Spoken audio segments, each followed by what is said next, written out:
Request all the teams participating to please take their seats either on the second or the third row from the front. If you're present here, please take your seats either on the second or the third row.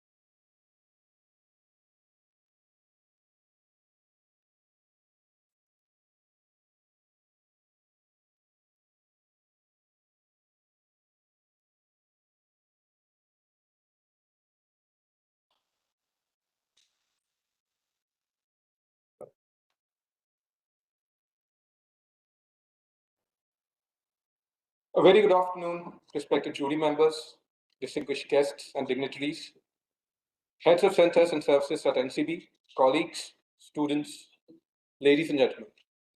On behalf of the Incubation Center at NCB, it gives me immense pleasure to welcome you all to the grand finale of the hackathon, CemHack for Green Infra. CemHack for Green Infra is a national level hackathon organized by the NCB Incubation Center for fostering innovation in the areas of cement, concrete, and building materials. The hackathon was launched on 20th of May 2025 in the august presence of Shri Sanjeev, Joint Secretary, DPIIT Ministry of Commerce and Industry, Shri Neeraj Akhuri, Chairman NCB and Managing Director Shri Cement Limited, Professor K.K. Pant, Director IIT Roorkee, and Dr. L.P. Singh, Director General NCB. The hackathon was open for participation in two tracks. Track 1 for startups and professionals, and Track 2 for students, research scholars, and academia. The hackathon invited innovative ideas from participants in thematic areas such as green cement, green processes, green concrete, carbon capture, utilization and storage, logistics and supply chain management, and achieving net zero and sustainable development goals. After 5 grueling rounds which were held online, we have finally come to the stage of the grand finale. In Track 1, a total of 47 teams participated, out of which 4 teams have made it to the grand finale. They are Team Aventra Energy, Team Livensense Green Ops Private Limited, Team Regal Rinse, and Team Trace Zero Technologies Private Limited. In Track 2, a total of 78 teams participated, out of which 4 teams have made it to the grand finale. They are Team Civil GPT from NIT Goa, Team IIT Gandhinagar, Team IISc Bangalore, and Team Recon from Delhi Technological University.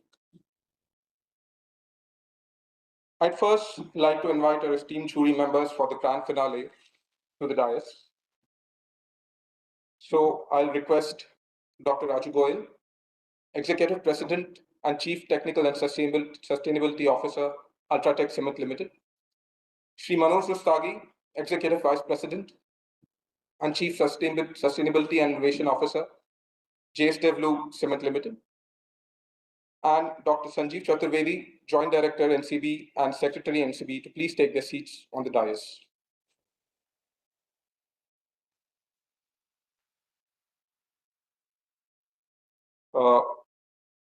Dr. Raju Goyal and Shri Manoj Rustagi are also the chairman for the jury of Track 1 and Track 2, respectively. Sorry.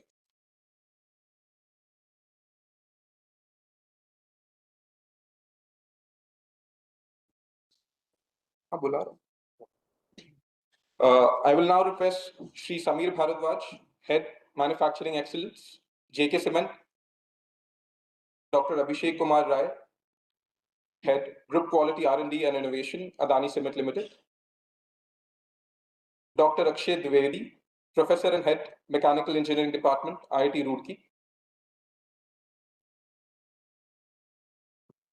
Dr. Shweta Goyal, Professor and Head Civil Engineering Department, Thapar Institute of Engineering Technology,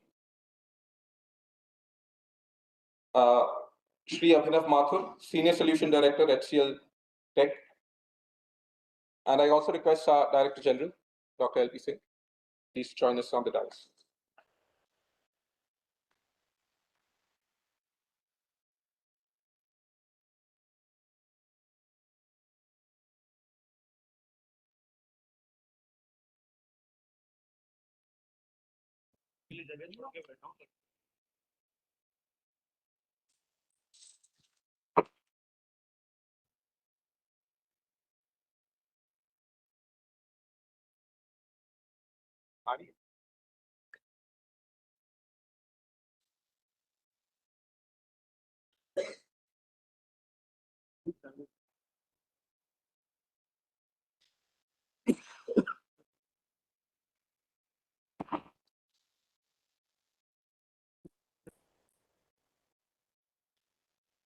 Now, if you could join us on the dais, thank you.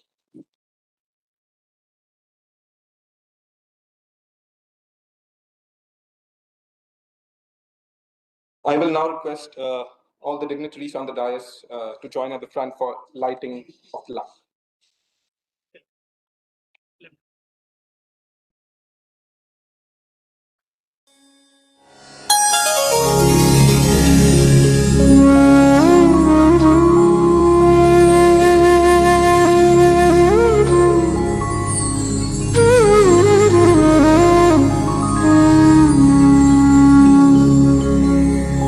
वक्रतुण्ड महाकाय सूर्यकोटि समप्रभा निर्विघ्नं कुरु मे देव सर्वकार्येषु सर्वदा।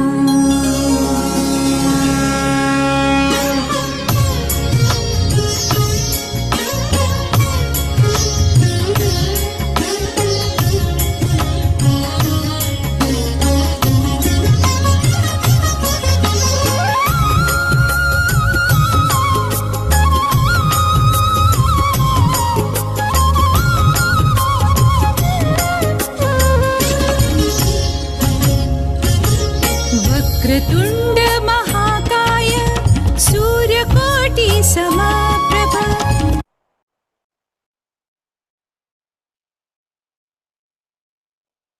Thank you. So without wasting any more time, let us begin with the grand finale. We start with track 1 first. To begin with, I'll first invite Team Venture Energy, being represented by Siva Santosh A, to make their presentation, please.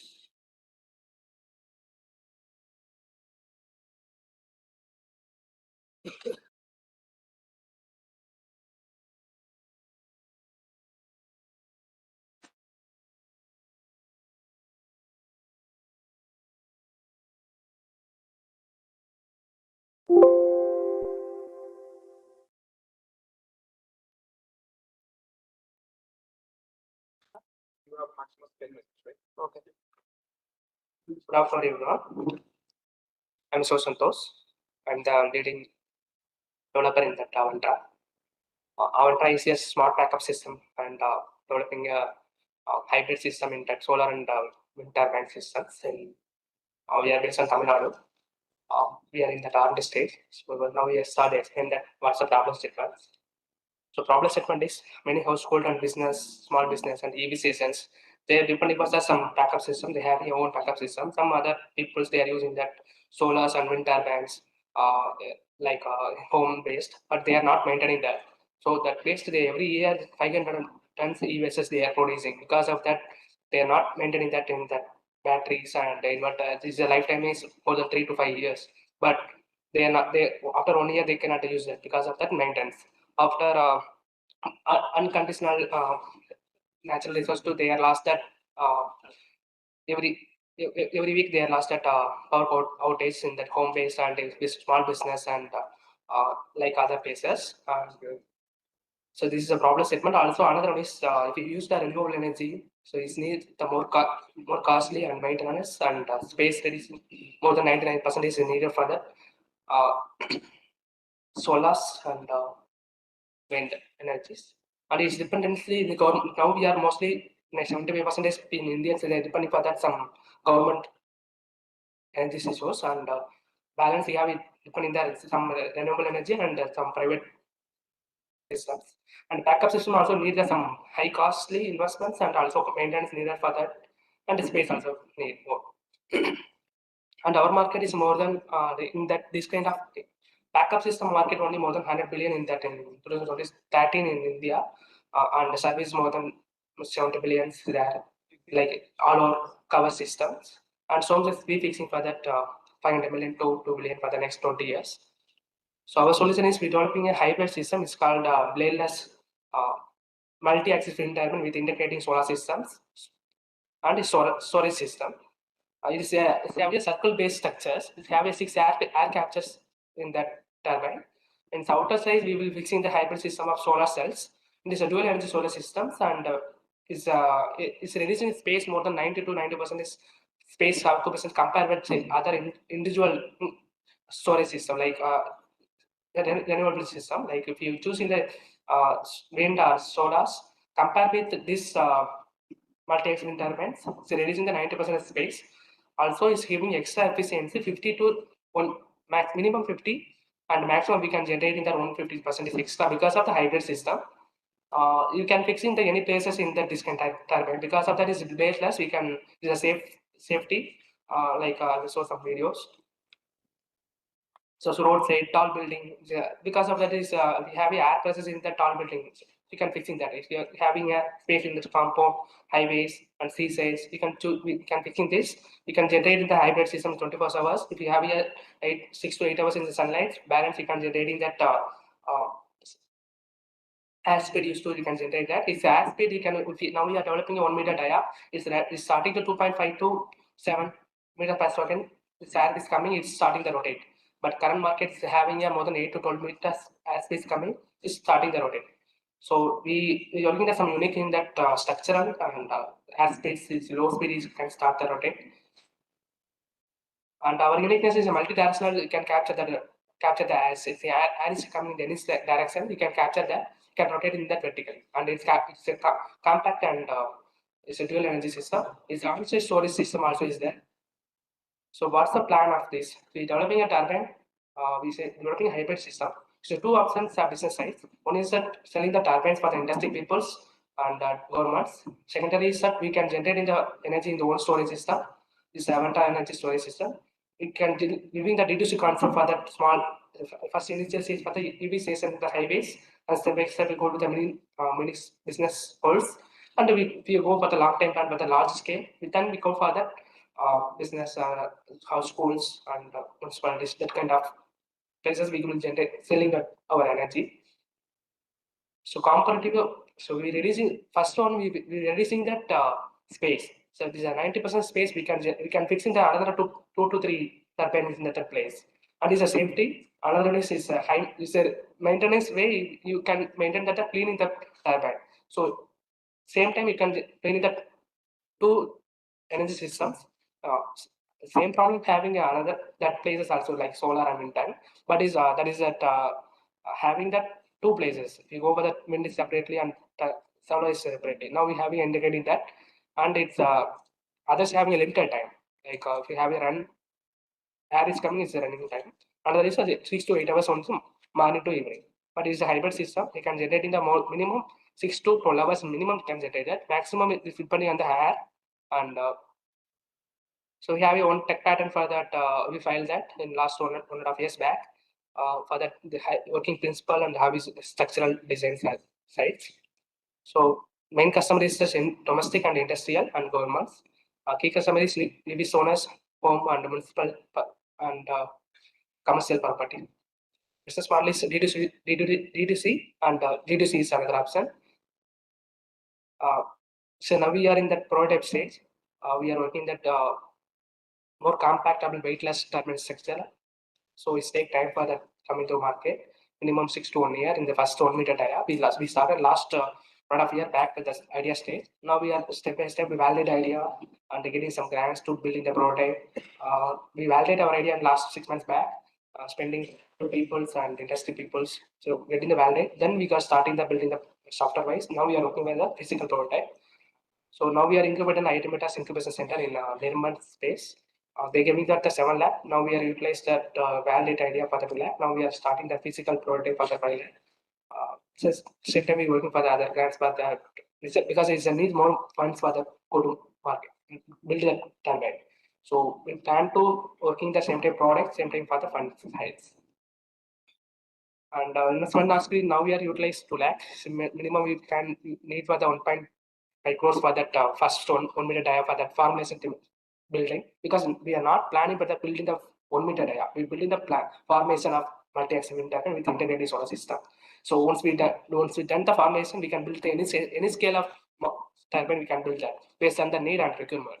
So now we are plan to, because of the my side we can utilize my time, and what we have to, we plan to build the 1 meter dia.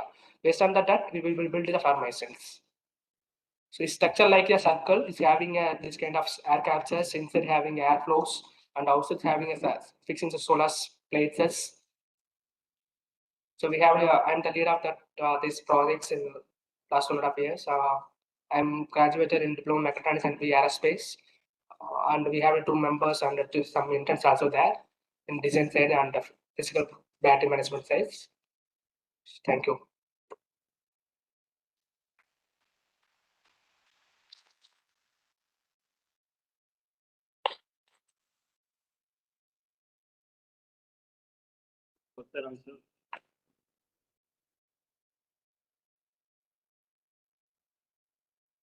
Is there any question from the audience? So, while they are warming up, I have one question. What power can be generated with the 1 unit? Yes, sir. Hours? Per day we can generate in the 150 to 2 kilowatt continuously we can generate. Per year we can maximum we can generate in the 700 kilowatts for the 1 meter dia turbine. And how many hours in a day? It's a 24 hours you can generate based on the air. Minimum in solar you can generate in the 6 to 8 hours depending on the phases, and air is depending on the air speed and the tall based on the where we fixing that. We plan to fixing the anywhere, but maximum we plan to build in the high tall buildings in floors, that kind of areas. Minimum 8 to 12 hours you can generate in air based on the 2.5 to 7. It's a common as coming with all places. We hope for that 8 to 12 range is coming the south side in Salem to Kanyakumari area, so they are fixing the Adani's turbines, that kind of industry people they are fixing because of more than 8 to 12 kilometer air speeds coming in that kind of areas in India's highest turbines they are fixing in that areas. So we are solving that problem to using the renewable energy for the all peoples. This is the plan we started. Sorry? Wind velocity required, because normally the wind power is at 4 to 6 meter per second. Is starting 2.5 meter per second to maximum 7.7 meter per second is starting. Minimum is more important. Minimum 2.5 meter per second.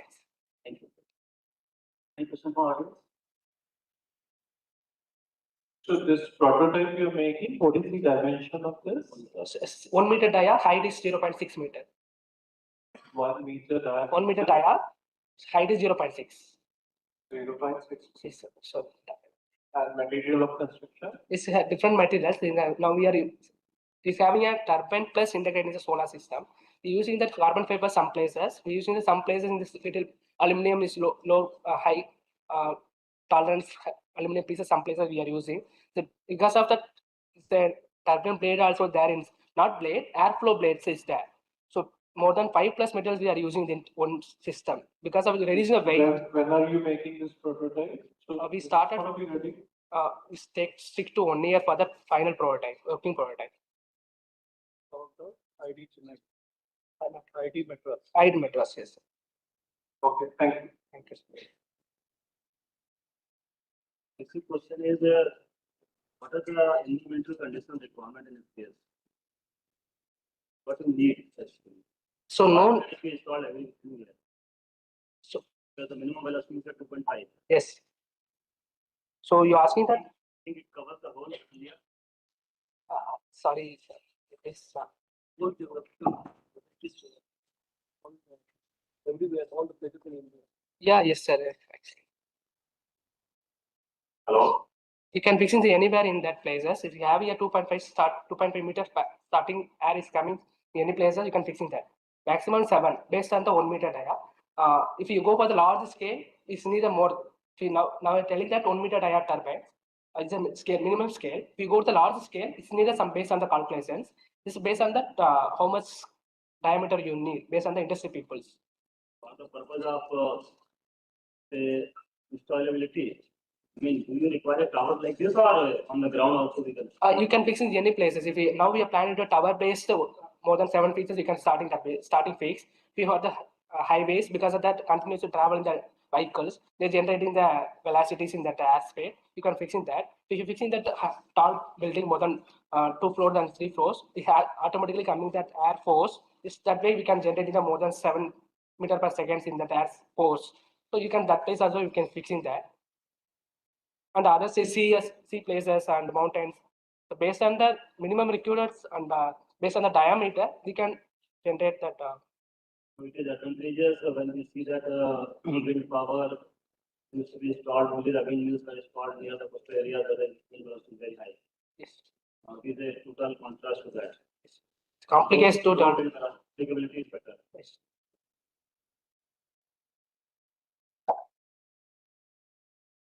So I think my question is more around the financial metrics of this. Have you done any kind of an analysis on the break-even period? I'll specify this that you can answer. If your unit costs rupees X, right? How many? Can you hear me now? You're asking about the per unit cost and like fixing cost, right?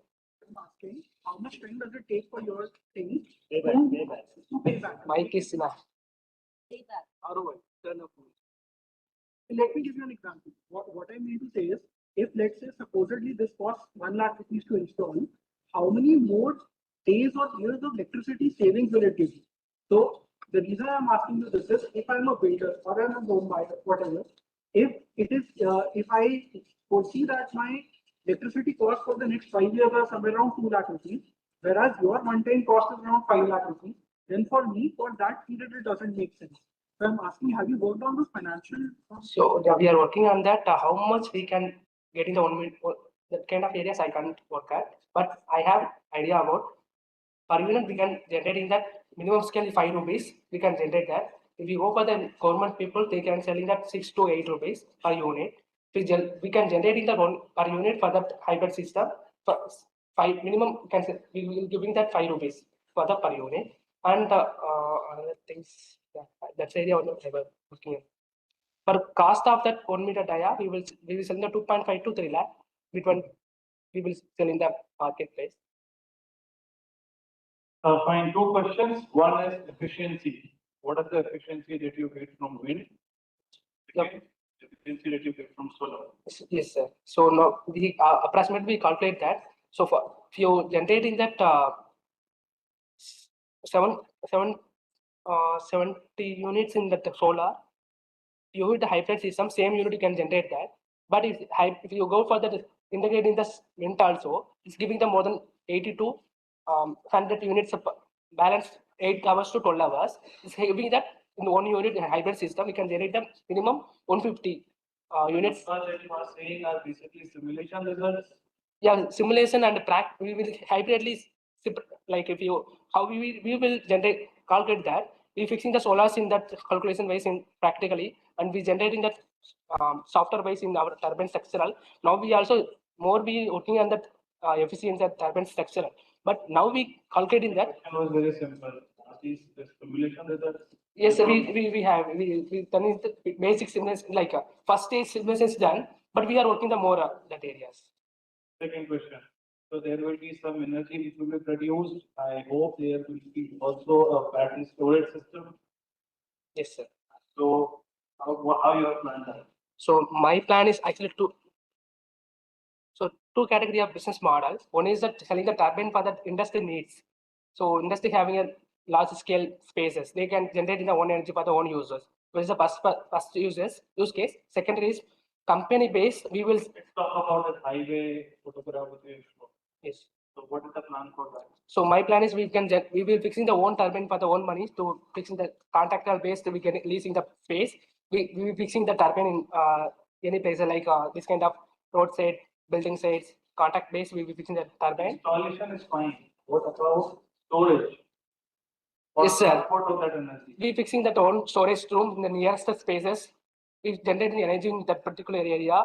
We will generate in the storage energy storage for that people like EV stations and small scale business people's backup systems. Thank you. Is there a maintenance cost?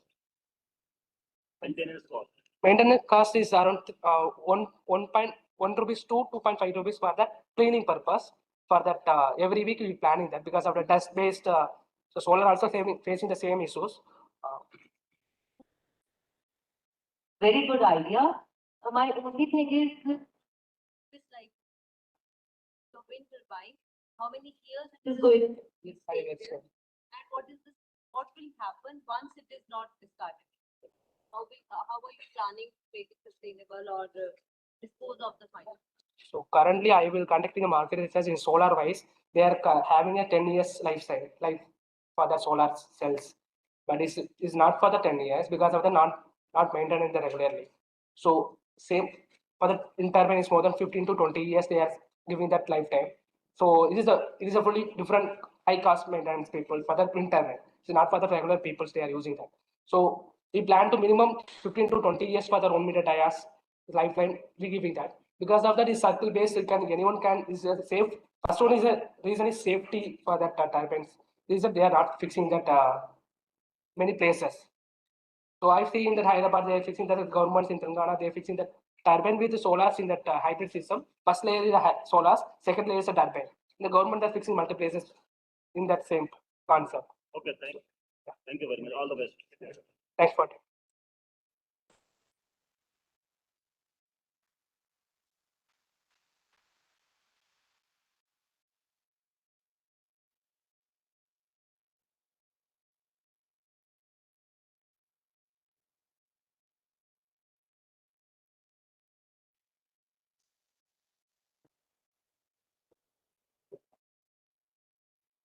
For the next, please call the next one.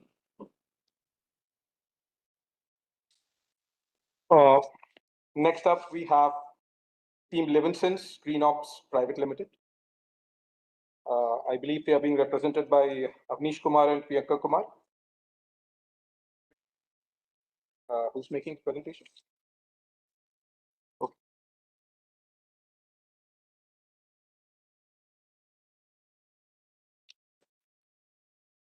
Thank you, and let me start with, so this is a innovative solution for driving the burning zone temperature control, which is a key challenge area. So, sorry. And so this is about our company. We started off in 2018. Right now, we operate across India as well as in US, and we are extending to UAE as well. We want to be a leader in AI-powered transformation for ESG-related solutions.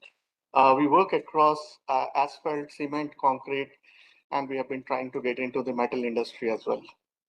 This is what the problem for cement industry is all about. So what we see is there is right now more than 7% of the worldwide GHG emission from the cement industry alone. India specifically, it is more than 6%, which is amounting to 230 million tons. And the challenge area is because of the amount of AFR co-processing is quite less in India still. It is less than 7%. Actually, it is somewhere closer to 5%. While in Europe, it is around 40%. The target for India's road to decarbonization talks about reaching a goal of 50%, which can help reduce 60% of your emission from the calcination process and 30% from the emissions from a heat. And this is what we are targeting to work upon.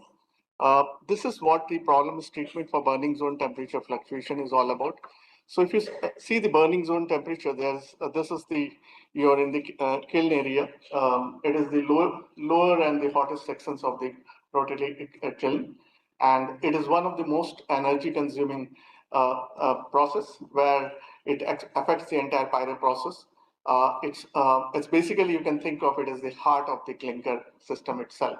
And temperature in this zone can go up to almost close to 1450 to close to 1500 degrees, and flame temperature can go up to 1700 degrees. And there is wide amount of variation. And please understand, the understanding of this variation is very important, because almost it can impact 30% of your production cost, because it's pretty much the overuse of your fuel, which is coal, pet coke, or AFR if you're using.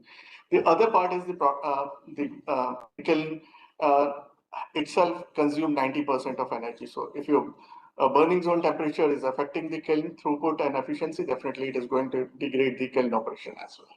And this also is going to not easy while controlling in real time, because of the raw mix of the fuel types, the ambient conditions, especially controlling the secondary and the primary airflow, etc., is very important here to manage the entire variability. And this is what we are trying to manage it as part of our problem statement.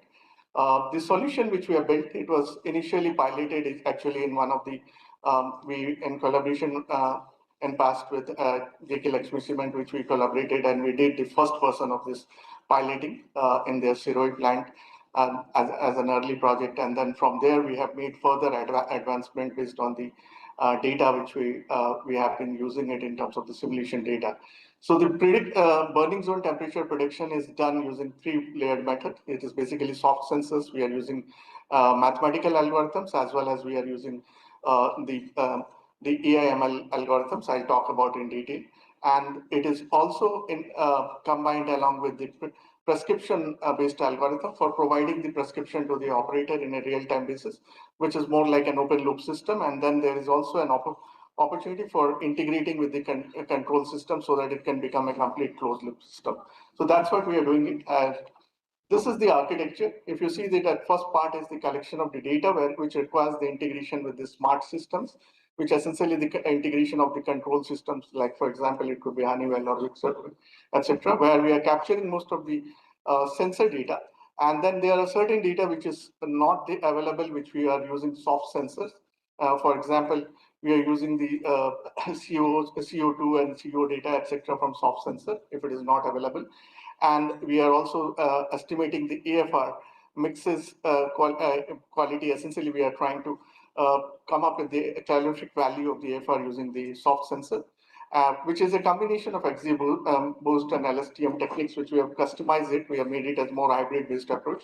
And then there is an optimization engine, which is based on reinforced learning techniques, and the forecasting model uses the neural profit. So that's what the solution is. And we have a digital twin, which gives the complete real time operation of the entire kiln operation, and it gives all the critical parameters. And it also has got a recommendation engine. You call it as a co-pilot that gives the prediction, the predicted value as is the recommended value for taking the required action. So that's what it is all about.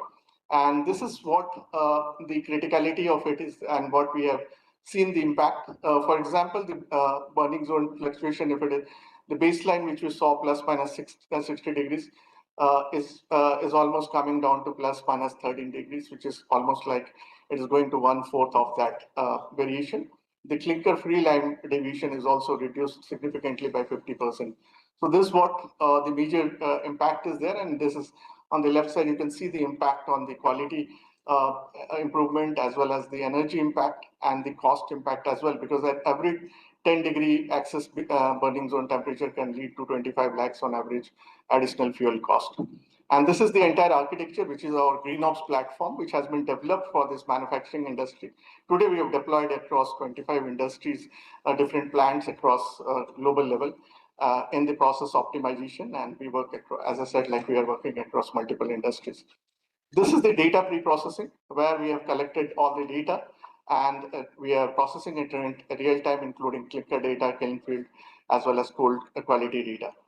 And this is the entire approach which has been utilized. As I said, like we have a combination of mathematical model, we have the AI/ML model, and then we have also the recommendation engine. We predict in multiple intervals. We're starting from 1 minute, 5 minutes, going up to the 15 minutes.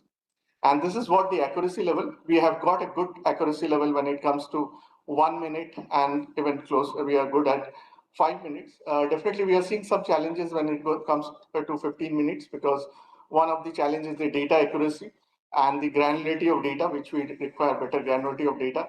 Right now, we are having most of the control systems are providing us 1 minute data, and we want to go up to 1 second of data. That's what one of the challenge areas there, which we are trying to fix in our next improvement cycle. And this is what the entire forecasting approach is. Like if the burning zone temperature is less than 1270 or it is greater than 1330. So there is a set of operations which takes care, which is completely based on the mathematical modeling, the chemical reactions, and then on top of it, our AI-based recommendation engine is what it works on. The challenges I talked about, there's basic issues which we still see, specifically in the Indian cement industry, is the major challenge is the data quality. Essentially, the raw material quality data is still a challenge. The sensor data also, we see a lot of fluctuation right now. And specifically when it comes to AFR, there is a very high variability. The reason is every truckload has got a different unpredictable calorific value and all, and there is no proper measurement. That is where we are trying to continuously improve our AI model and ensure that there's not much of degradation happening. The other part is also learning from the field, from the operators who are having the good understanding of the engineering domain, which we collected it already as much as possible, but we have to continuously keep improving. That is the feature engineering complexity. And then we have to move forward towards a feedback loop. So this is what it is, and this is the final outcome. You can see this is a digital twin, which you can see the entire pyro process and the clinker. It gives the kiln and AFR optimization, all the parameters, actual, as well as what could be the optimized in terms of sieving if the burner temperature recommendation is followed, which is given on the as a co-pilot recommendation, and the operator can accept or reject it. This is what the real-time monitoring of the burning temperature with AFR, and you can see the forecasting of the parameters, and you can see we can do it at every 5 minutes. We can even adjust those if you want to do it at 15 minutes or more than that. And this is the twins for real-time monitoring of the burning zone temperature, which is giving you the free lime as well as burning zone temperature, the variation, and what is the current one and what is the predicted one. And this the clinker quality data, along with we are giving all the critical parameter comparison, what is going to happen on clinker quality. And this is the whole activity chart, which we followed in this entire journey of hackathon from phase 1 to phase 4, and finally we completed this whole digital twin of the kiln and come up with the entire improved logic in terms of the burning zone temperature. And this is what we presented earlier, and this is our final, I could say that where we are almost able to reach to 80% in 1 minute interval. And this is the team. This is our team. This is the founding team, as well as the subject matter experts who are involved here, including our AIML team. So that's pretty much is what we wanted to present here. And we feel that this is one of the opportunity which can really optimize the cement processes, specifically the pyro process, and take care of improving the AFR utilizing here. That's all. Thank you.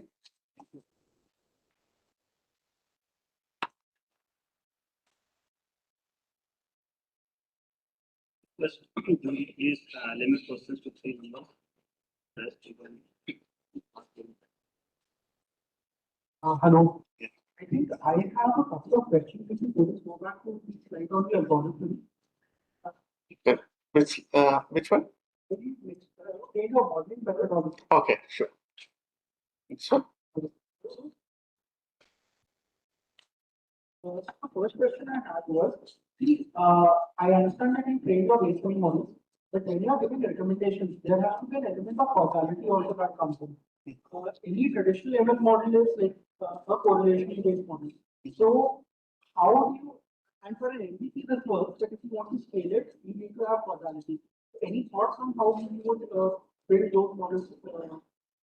Yeah, so what we are trying right now, when we looked into it already, because there's a similar thing which we do it in asphalt plant in US right now, which is almost closed loop completely, and it takes care of not just predicting, it also actually sets the temperature to the new value.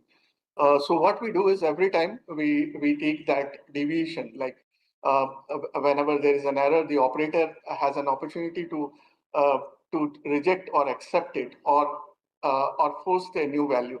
So every time the learning comes from the operator, we take that as part of our reinforced learning, which is basically set as part of our auto learning process already. And we continue to improvise this. That is one of the best method we have found till now, because the operators are the best people because they are on the ground. The other part is which we do it is more purely on a regular basis, every week basis. We do the analysis of the variations because what our recommendation has been there and what has been the variations essentially from the actual temperature versus the forecasted temperature. And based on that, a fine tuning of model is being done. Right now, we follow these methods, traditional methods, including the reinforced learning. That is what we found it more effective. I know that there are other opportunities which we have been using in past because there was this, we tried doing this simulation in real time, but it has not been very effective, to be very frank. So we have used fuzzy logic and simulation. In fact, we started with MATLAB tool, and then we built our own simulation logic, which we tried it in not here in the chemical plants and all. But I would not see that it is a very good success yet. So that is where we are. One more question I had was solution is a software as a service, correct? Yes. So what I am asking is, plant one, the data that you collect from plant one, do you basically consolidate data from all the plants where the solution is deployed and then take a central foundation model and then or do you do something in federated learning, or it is basically like? Oh, okay. No, it's a federated learning. That's a very good question. So we do a benchmarking across all the plants. Today, like that's what I just wanted to give the US example. We are running 10 asphalt plants there.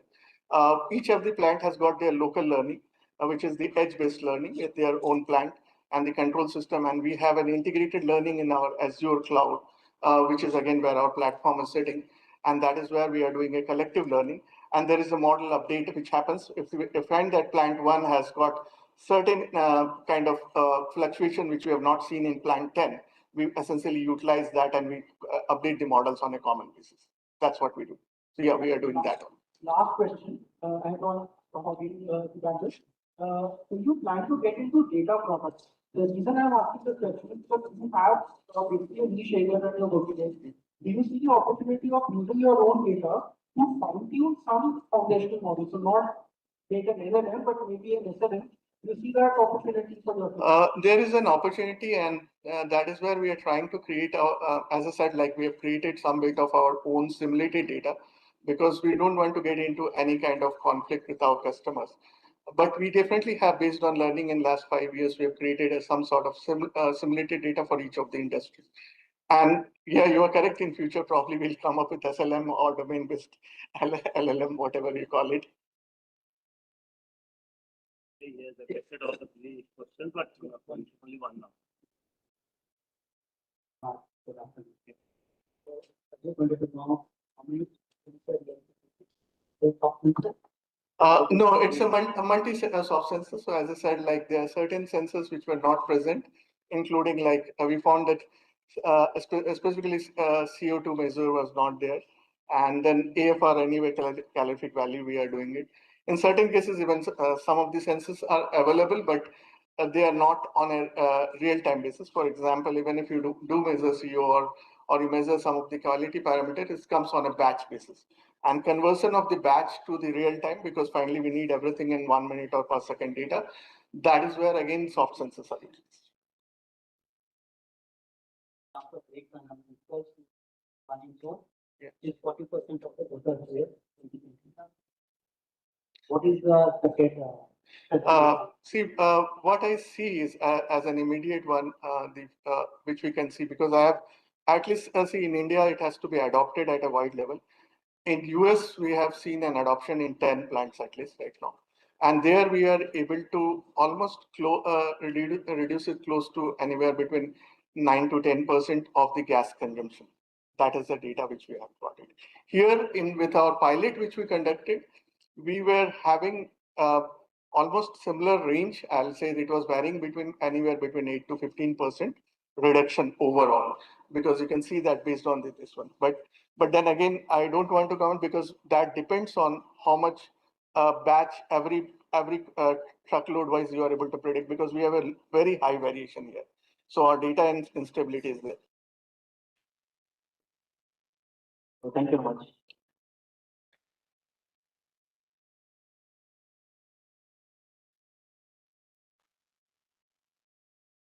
Thank you, Team Levisons.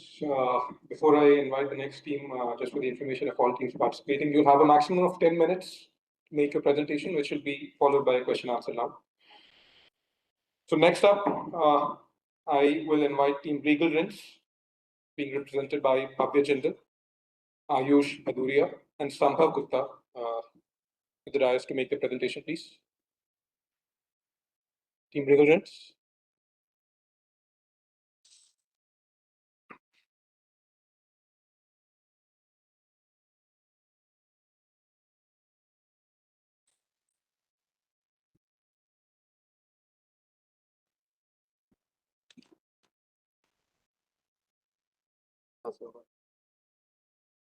So, very good afternoon, everyone.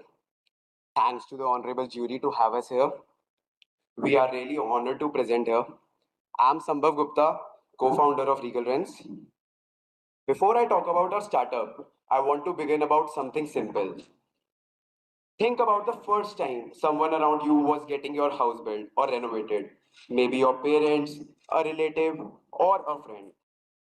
Remembering the chaos, running to 10 to 15 different shops, the constant price confusion, no idea about the quality, and by the end of it, people just say, "Bas ban jaye yaar, ab aur kuch nahi chahiye."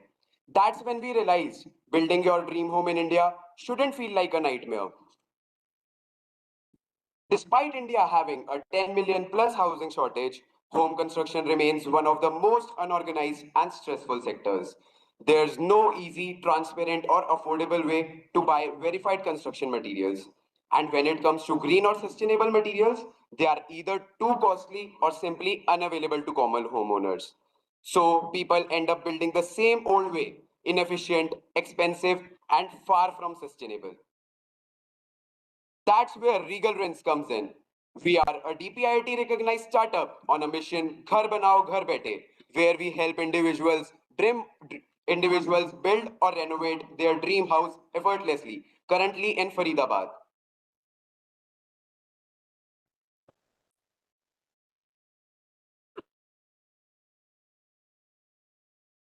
We are building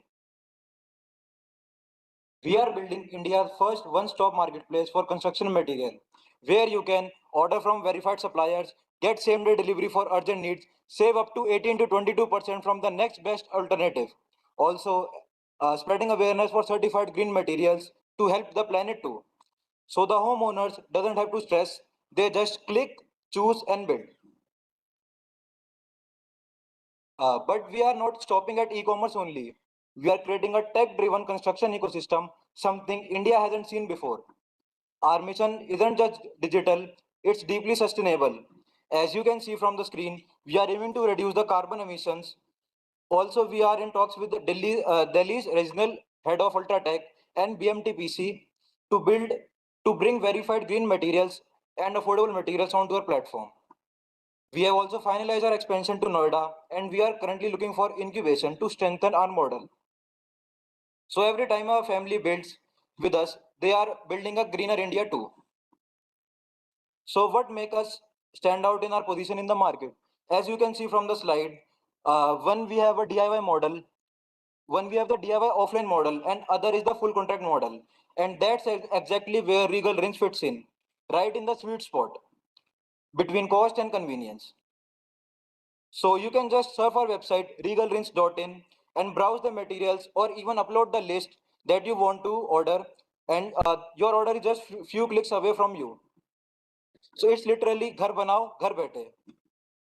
And about the market size, we need not to mention how big the industry is, as the industry is around more than 11 billion US dollars in Delhi NCR only. You can see where we stand in our competition metrics, though we are the first mover for the small scale residential and construction market in India.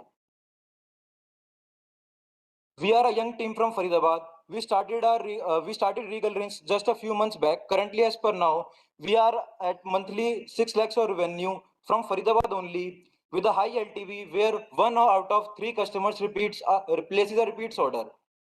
As of now, we operate in Faridabad and we are on track to expand in Noida also. Looking ahead, our journey is very clear.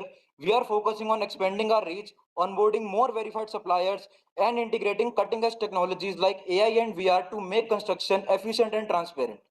As you can see from the numbers which we are aiming, these are not just numbers, but our current traction validates our expectation also. And finally, meet the team behind Regal Range. So we are three engineering students from IPU who started this because we have seen how painful and unorganized home construction can be in spite of being in this industry from many years. Bhavya, earlier a founding team member of NFT project and having family background of more than 25 plus years in construction industry, looks after marketing and business development. He's the one connecting us with suppliers as well as the early customers. Ayush handles the tech. He's built our entire platform and keeps improving the user experience every week. And I am Sambhav Gupta, founding team member of an earlier the founding team member of an edtech startup and a project manager at Losico, taking care of strategy and operations, making sure everything runs smoothly. So, when you think of green infra, think of homes that don't just stand tall, but also stand for something sustainability, innovation, and hope. We are Team Regal Rents, and we are not just building homes, we are building India's green foundation. So, thank you, jury, and thank you, members around here. Thank you. Yeah, my question to you, Sambhav. Yes, sir. The idea is perfect, very good. I Thank think you. have selected a very good theme also, and that is the paid area, as you rightly mentioned. My question is that just because you are not involved in any of the sectors, just you are giving the services, right? That which kind of cement you have to take, which kind of paint you have to use it, right? How you are providing the sustainability solution, and how you are contributing in reducing the CO2 emissions of green environment. So, sir, currently we are building an e-commerce platform. जिधर people can browse and directly order from our website. So currently जब हमारा penetration हो जाएगा थोड़ा market में, when people starting trusting us, तब हम उन्हें जो भी green materials, sustainable materials available है pitch कर सकते हैं. जैसा कि सर आपने देखा होगा, after Swiggy, Zepto and Blinkit, these platform come, the demand for like good for you options like sugar-free ice creams and all these options have skyrocketed. So in this way, we are a platform. We will serve as a channel for all these platform for the new age products to penetrate in market easily. जो चीज को जो नए product को UltraTech को 10 साल लग जाएंगे मार्केट में पेनिट्रेट करने में through the offline channels, we are aiming कि हम उसको 2 या 3 साल में मार्केट में पेनिट्रेट कर देंगे. Like the Insta, like it's a shop, it's a e-commerce. Yeah, Yes. marketplace basically. So you will be doing the homework, like, which is the green material, which company is making the green material. Yes. And after that, then you will be proposing the model that, this is the model, this is the cement. So on our website platform, we have one blog section. In that blog section, we daily post blogs around this green market, green things, so that consumers get to know. When someone orders from our website and he reaches out the cart, so then we tell them what this green product is. Because slowly the people start developing their mind. मैं किसी को कहूंगा ना आप ये ले लो, so वो नहीं खरीदेंगे. मैं indirectly उन्हें pitch करूंगा, so वो उस point को मेरी सुन भी लेंगे और ले भी लेंगे. India's market is like that only, sir. And Delhi में तो ऐसा ही होता है. सब भागते हैं एक दूसरे के पीछे. सो जब एक जना ग्रीन सीमेंट लेने की तरफ बढ़ेगा, वो एक्शन लेंगे कब? जब हम उसको प्रमोट करेंगे. सो स्टार्टिंग से अगर स्टेप बाय स्टेप हम प्रमोट करना चालू करेंगे, सो एक पॉइंट आएगा जब जहां प्रोडक्ट आएगा, सो सब विल बर्स्ट आउट. जैसा कि भव्या ने भी कहा, जेप्टो वगैरह ने एक मार्केट प्लेस दिया उन लोगों को. अगर सपोज मैं एक एग्जांपल हूं, Skippy ice pops Shark Tank पे आया था. अगर उनके लिए मार्केट प्लेस नहीं रहता जेप्टो ब्लिंकिट जैसा, सो वो आज जिस पोजीशन पे है वो नहीं होते, वो ऑफलाइन चैनल्स के थ्रू ही ट्रेड कर रहे होते. But because of the dark stores and everything, they just skyrocketed their sales. So this is what we are aiming. No, just a second, I think you are doing the promotions, no, and initially that you were taking, you were educating the people about to use the sustainable products, right? This is a good initiative. Thank you. But do you feel that there can be threat also? Threat as in, there can be threats. Yeah, so anything like negative threat, because if you're doing the advertising and all kind of promotional activities, educating, making giving education to the people to use the sustainable. So others can also use, or maybe the product manufacturer can use this strategy. Absolutely, sir. It can be there, but this is the first movers thing. हम अभी से ही educate करना शुरू करेंगे. So जब लोगों पे Regal Rins का trust रहेगा, Regal Rins पे लोग trust करने लग जाएंगे. So sir, ये industry word of mouth पे बहुत चलती है. जो भी आज लोग खरीदते हैं, it is word of mouth thing. जो भी पुराने लोग हैं, हमें कुछ कह के नहीं सेल करना पड़ता कि आप अल्ट्राटेक लीजिए, जेके लीजिए, ये कहना नहीं पड़ता, ये खुद में ही बहुत बड़ी ब्रांड्स है, राइट? बिकॉज इन लोगों ने अपने इतने सालों का ट्रस्ट बनाया है, अपनी मार्केट स्पेस कैप्चर करी है, सो हमें कुछ कहना नहीं पड़ता। सो ऐसे ही जब रीगल रेंज एक लैडर चढ़ता रहेगा, जब ग्रीन सीमेंट के लिए सबसे पहला नाम ही ग्रीन सीमेंट का वहां से सुना होगा, बाइक टैक्सी रैपिडो लाया था, राइट? सो उबर वगैरह सब आ गए हैं, बट रैपिडो इज रैपिडो। चलिए ठीक है जी sir. Back to same question. आप लोग होमवर्क करोगे, कैसे करोगे? आप ग्रीन सीमेंट की बात कर रहे हो, आप ग्रीनिंग डिफाइन कर लोगे? Will you be able to define, or you will trust whatever industry declares? क्या करें, अभी क्या करते हैं? You will trust the supplier. Because Yeah, after you yeah, organically claim that we are giving you the price. How that is something you are going to test it or what? Yeah, we'll test this, a prototype, we'll test that. उसके बाद या फिर जैसा रहेगा हम green cement में clay का जो कंपोजिशन वगैरह होता है, फ्लाई एश कंपोजिशन, क्ले का कंपोजिशन क्या कम होता होता है? है, फ्लाई एश का ज्यादा होता है, तो वो वी कैन आल्सो टेस्ट कि यार ये रियल में है या फिर नहीं है। So I think You are particular only because you use the clay, so you are particular about this LC3 kind of cement, right? LC3 kind of cement where clay is used, right? So they are only promoting like This is nothing. Supplier says this is the thing, they will say this. so it's a Please correct me. So my understanding is like it's just a marketplace. We're buying these stuff and we're selling these stuff. Today the problem is if you have to buy it, then you have to go to the hardware shop. You don't have to go to the hardware shop. You go to the portal, go to Regal Lens and purchase that. You will get all the options over there. They will have to do the stock, whatever they have to do to supply that within the same day and all that. And they will give the certification what the supplier is giving. So if there is a brick supplier or a cement supplier or a steel supplier, if they say that, okay, my carbon footprint is this much, they will only say that. They are not going to verify. There is no verification which is done by them. So they're just selling it. So if somebody sells you today organic potato or organic tomato, so you buy that, right? So this is organic potato or organic tomato. So there is no, they are not doing that. So that, is that correct? Yeah, absolutely correct. There where our ML recommendation model will come up, that will recommend. अगर कोई और cement buy कर रहा है, so we'll recommend कि go for this and that. Yes. Good. Thank you. Thank you so much. Thank you very much. Thank you, sir. Thank you, Judy. Thank you for having us. Thank you.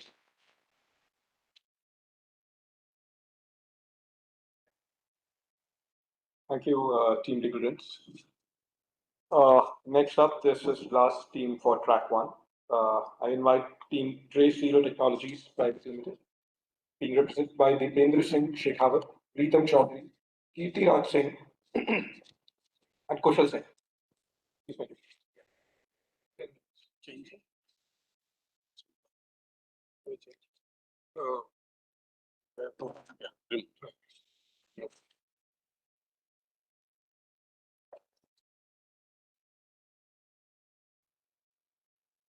Hi. Good evening, everyone, and it's been a pleasure participating in the CemHack Hackathon for last a month, a little more than a month, and many thanks to the to NCB, the jury, the judges that we got selected in the final of this CemHack Hackathon. So with this, I start with our presenting our technology. We are Trace Zero Technologies, and we are converting emission into solution, pollutant into commodity, and waste into resources.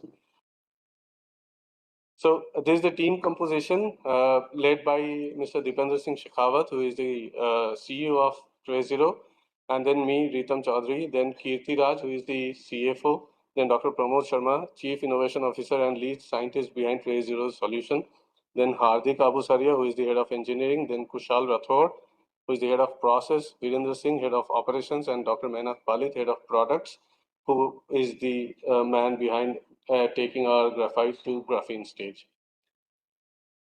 So the problem, it's the energy intensive factories, which is clearly unable to comply with India's reduced emission mandates.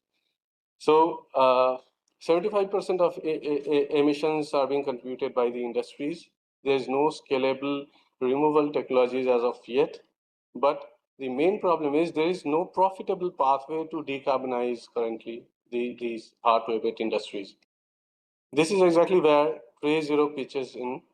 The solution that we give is turning industrial emissions into value, but it is at scale. What we do is we capture emissions from anywhere, as long as the CO2 is in the gaseous state. We decompose it and then we convert that CO2 into graphitic carbon, but only at room temperature ranges. And then we convert that graphite into graphene. So this is the methodology. As I said, we can capture CO2 from anywhere, whether it is industrial CO2, whether it is direct air, or it is coming out of bioenergy. And then the process is very simple. We take the emission into our solvent, we decompose, and then we convert it to graphite and then graphene.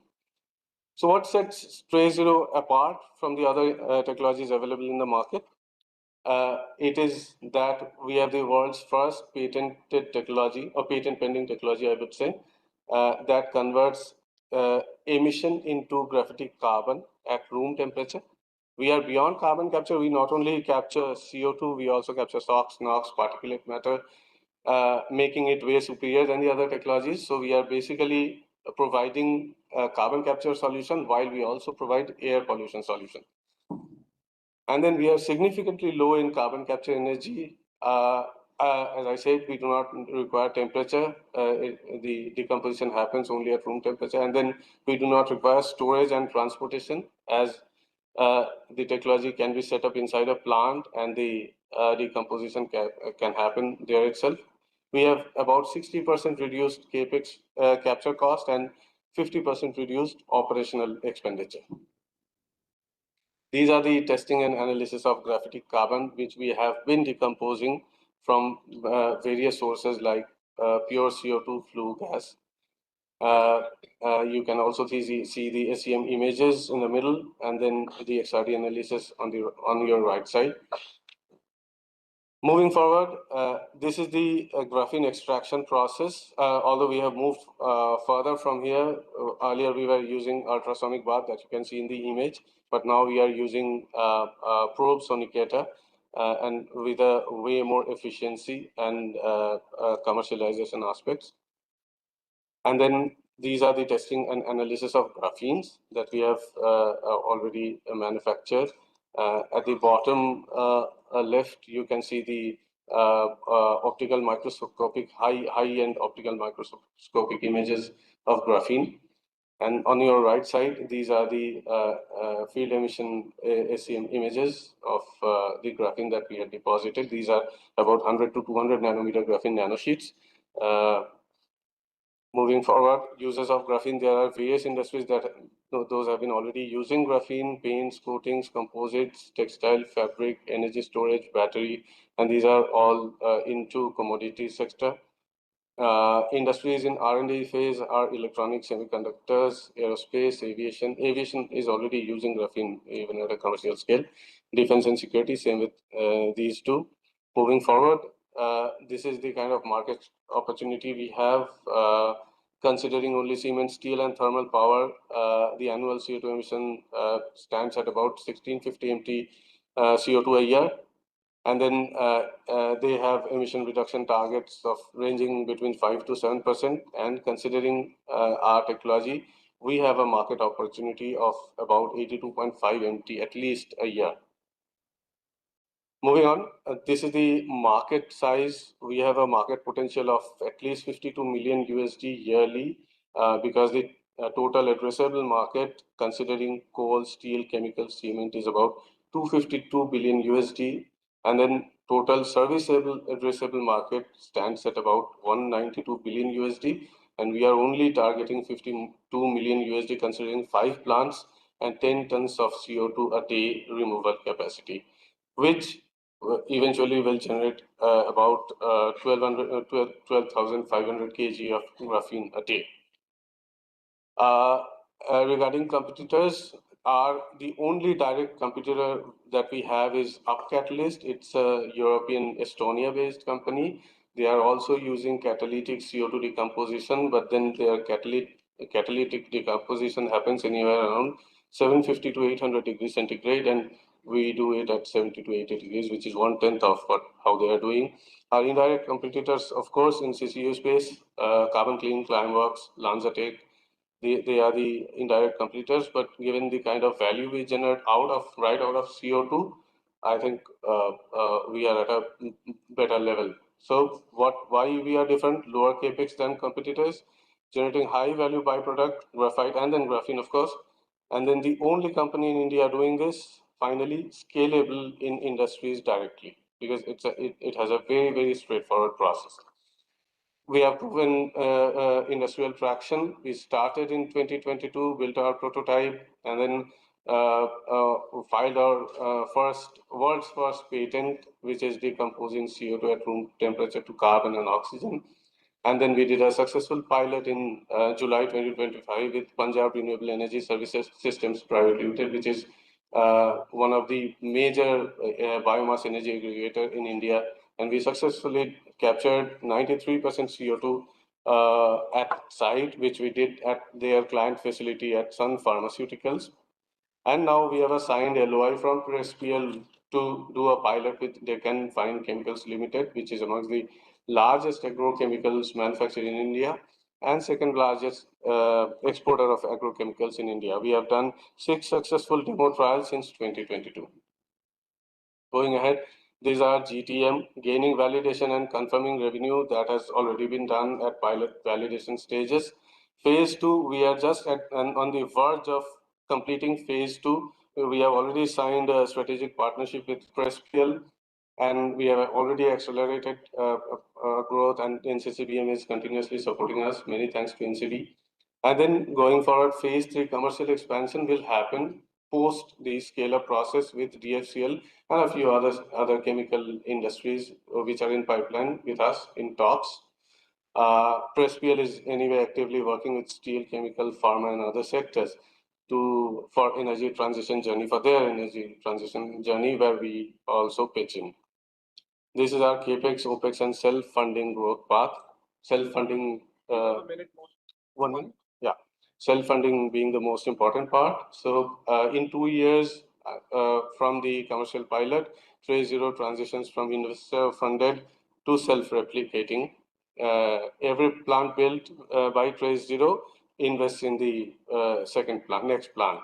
This is the prototype that we are having. And this is exactly what we are going to install at DFCL Goa by October end or mid of November. These are our business and technology partners. With NCB, we are also associated with MNIT Jaipur, IIITD.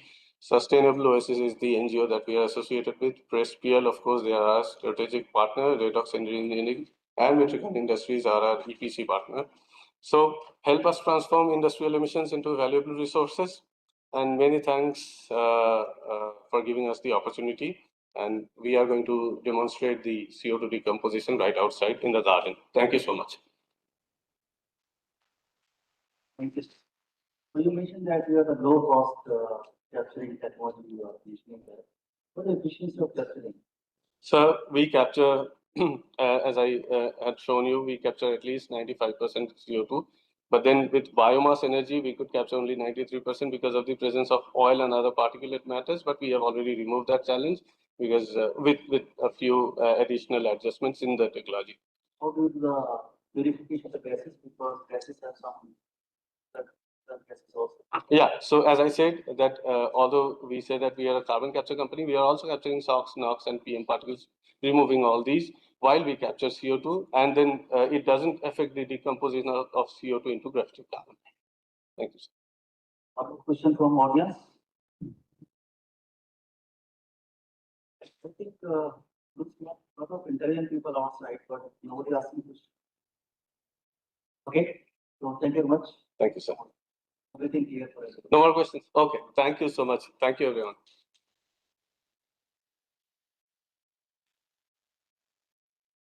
Thank you, Team Trace Zero. With this, we come to the end of the presentations for track 1. Can we have a big round of applause for all the teams from track 1, please?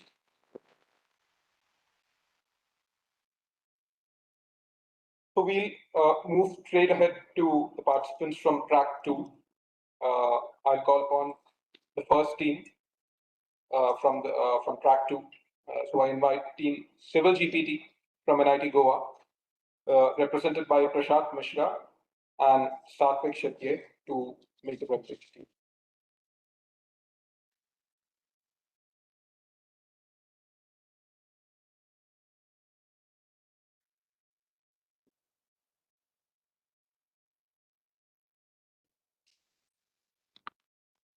Okay, so good evening, everyone.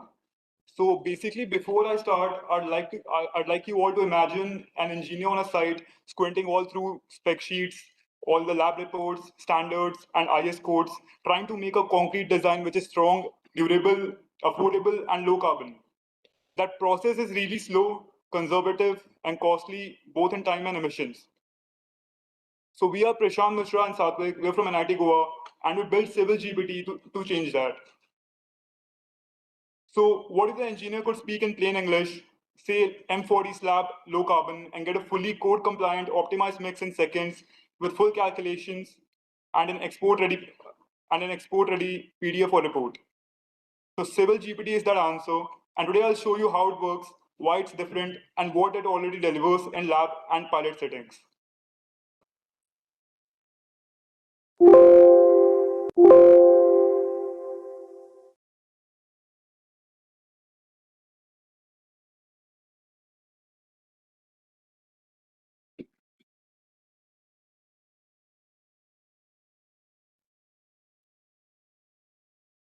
आपने उल्टा पकड़ा हुआ है।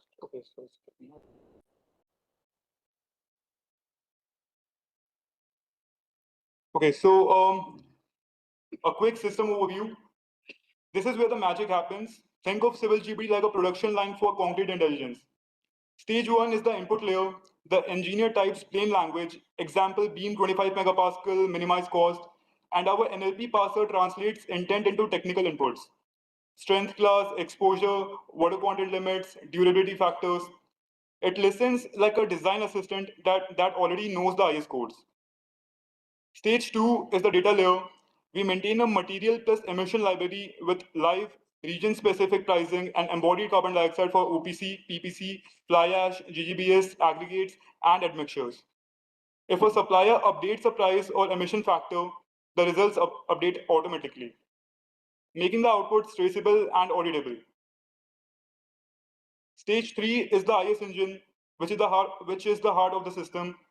Everything is filtered through IS codes, IS 10262, 456, 3812, and 455. Any mix which violates a clause, for example, water content being too high for CV exposure, like for example, and it's automatically rejected. Standards are the source of truth. So that's what this stage helps out with. And stage 4 is the multi-objective optimizer. It explores thousands of feasible combinations using deterministic plus evolutionary techniques and scores candidates on cost, carbon, and a purpose penalty that preserves constructability and durability. And finally is the export layer, which gives an automated PDF and Excel report with full IS calculation, material breakdown, and optimizer summaries, which is ready for QC and procurement or any sort of audit.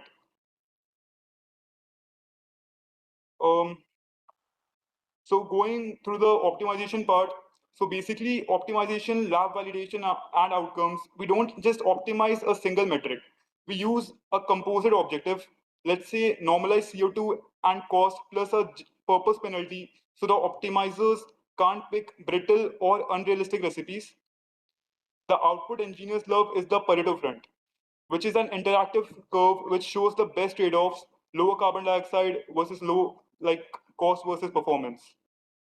Like click any point on the curve, will show you in the demo, and it will reveal the exact proportion, expected strength, and IS calculations. We calibrated the model in lab, predicted versus measured compressive strength, which gives an RMSE of approximately 2.1 megapascal, which is reliable for practical engineering decisions and tunable with site-specific data.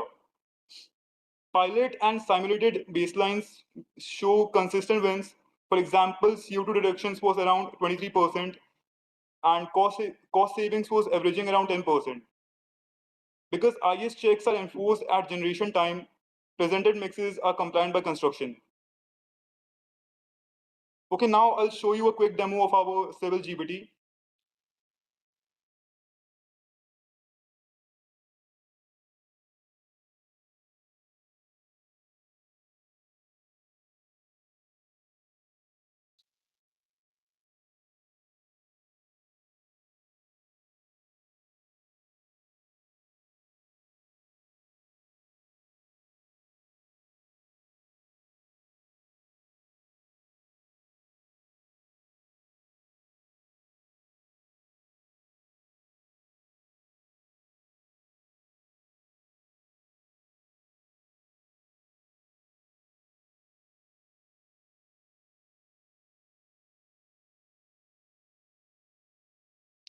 Okay, so there are actually three ways to use civil GBT. The first one is chat mode.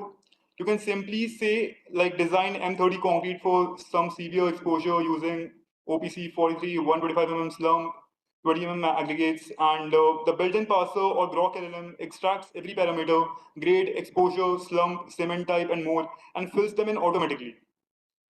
And the second is manual mode, like for researchers and site engineers who want control. You can set everything. Example, grade M20 to M100, exposure condition, slump and aggregate details, cement types and admixtures, whether to enable high performance concrete features like silica fume and low water binding ratios, and optimization focus, for example, CO2 emissions, cost, or purpose-based composite score. For advanced users, HPC mode acts like silica fume handling, ensures minimum SP dosage, and extends the binder and WB ranges. Civil GPT automatically recalculates water demand and checks the fine content for pumpability and crucial for M60 to M100 concretes used in high-rise or bridge decks.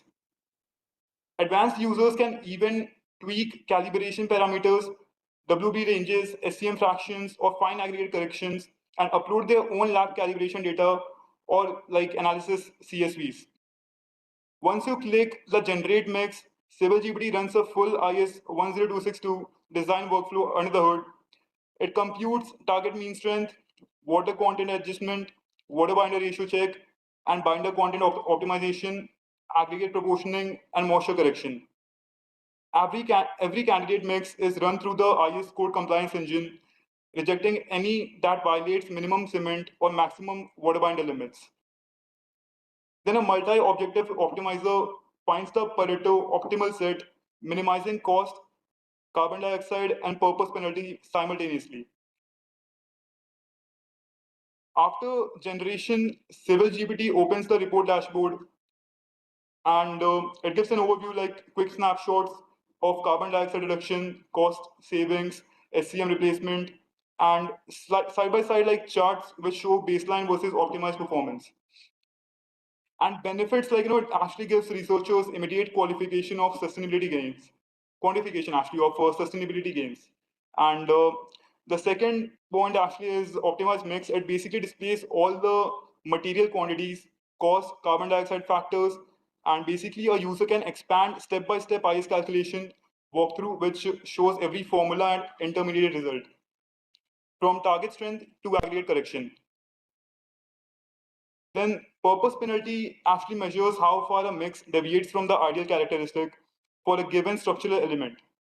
Like a mismatch score, the composite score combines carbon dioxide, cost, and purpose penalty into one normalized metric using weight coefficients.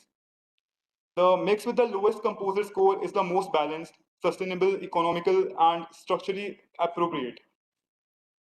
For students learning IS 10262 and for academics documenting calculations, the baseline mix it basically shows the standard OPC mix for the same grade and exposure and uses as a benchmark. A trade-off explorer, basically it's a dynamic cost versus carbon scatter with the Pareto front plotted in blue. Users drag a slider between sustainability and cost to pick the best compromise. A green diamond highlights the mix with lowest composite score, and it basically helps decision makers choose the mix, balancing budgets and emissions. Then QA, QC, and gradation. Basically, user uploads sieve data and Civil GPT validates it again.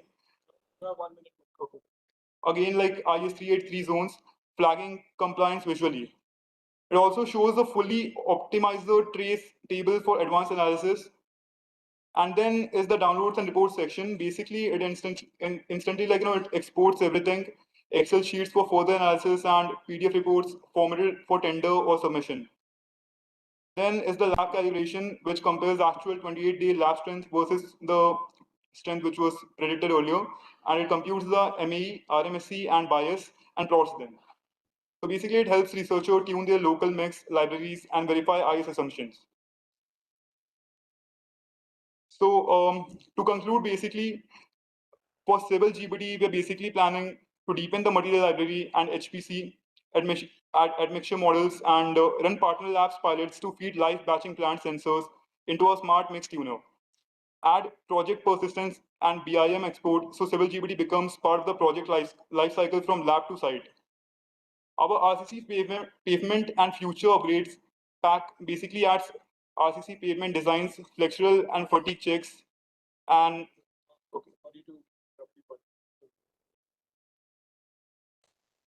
so that's all from us.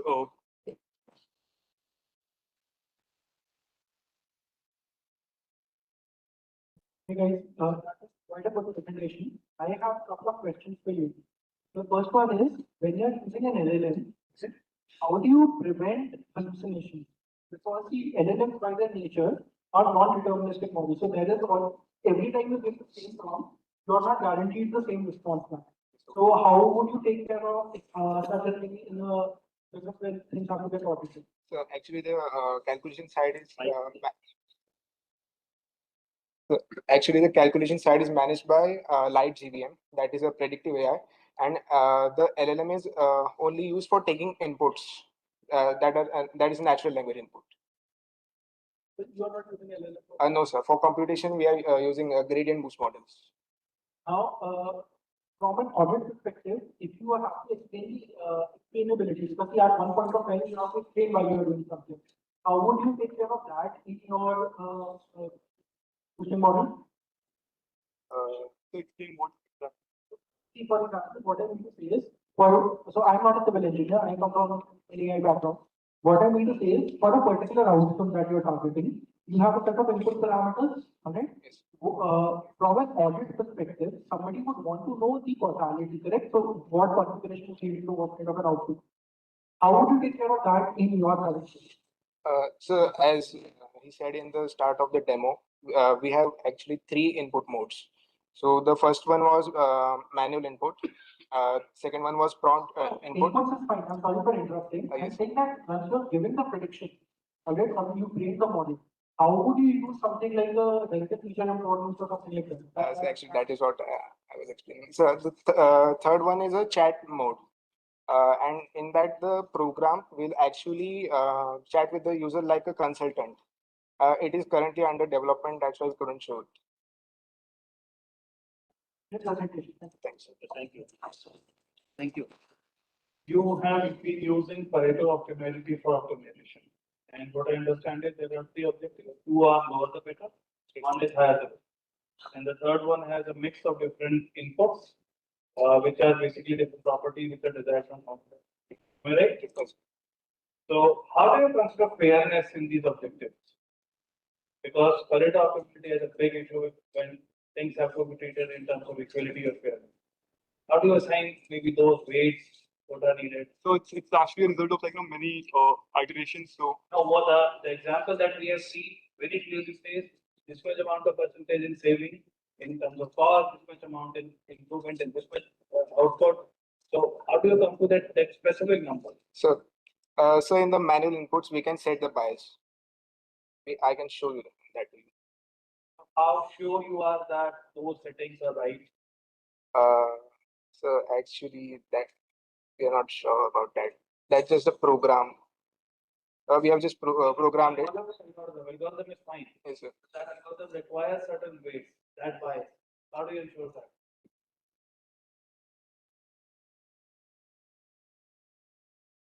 Get it out of that. Okay. Thank you very much. Thank you. Good. Very good.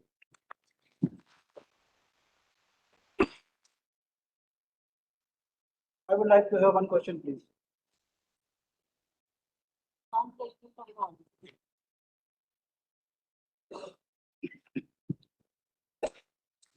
When you design something which says Yes, sir. laboratory or commercially, for that purpose, after this, and to talk about that starting, the water cement or water binder ratio. I give the example of only OBC based company. That company, as per code, we will have to first use the maximum water cement ratio depending upon certain conditions. And depending upon the slum requirement, we will have to select the work. This is the control. Now, the most important parameter is the strength of cement. Whenever you want to optimize the niche design, the strength of cement also plays a very crucial role.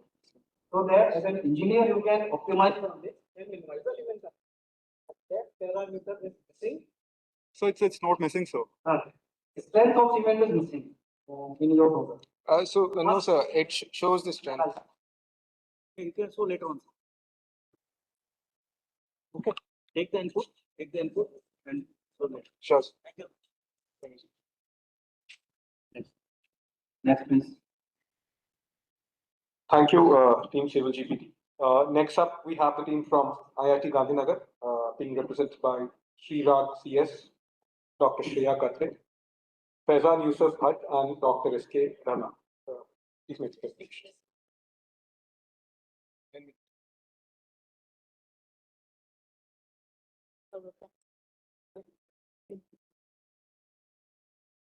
Changing the screen.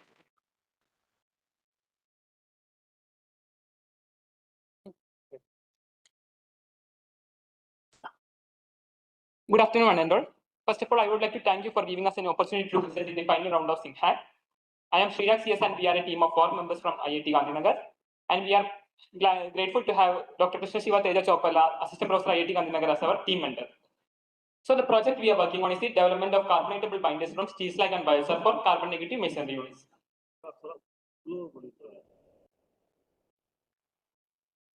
So as we know, our construction industry has been developed so far, but still we are stuck on the fired clay bricks. So nearly 50% of India's residential houses are built using clay-bound bricks. And according to Pradhan Mantri Awas Yojana, this demand is further subjected to further increment. Also, currently, India's brick sector produces almost 233 billion bricks per year that consumes almost 990 petajoules of energy, whereas it is higher than that of cement industry. Also, this industry relies on significant amount of coal and biomass.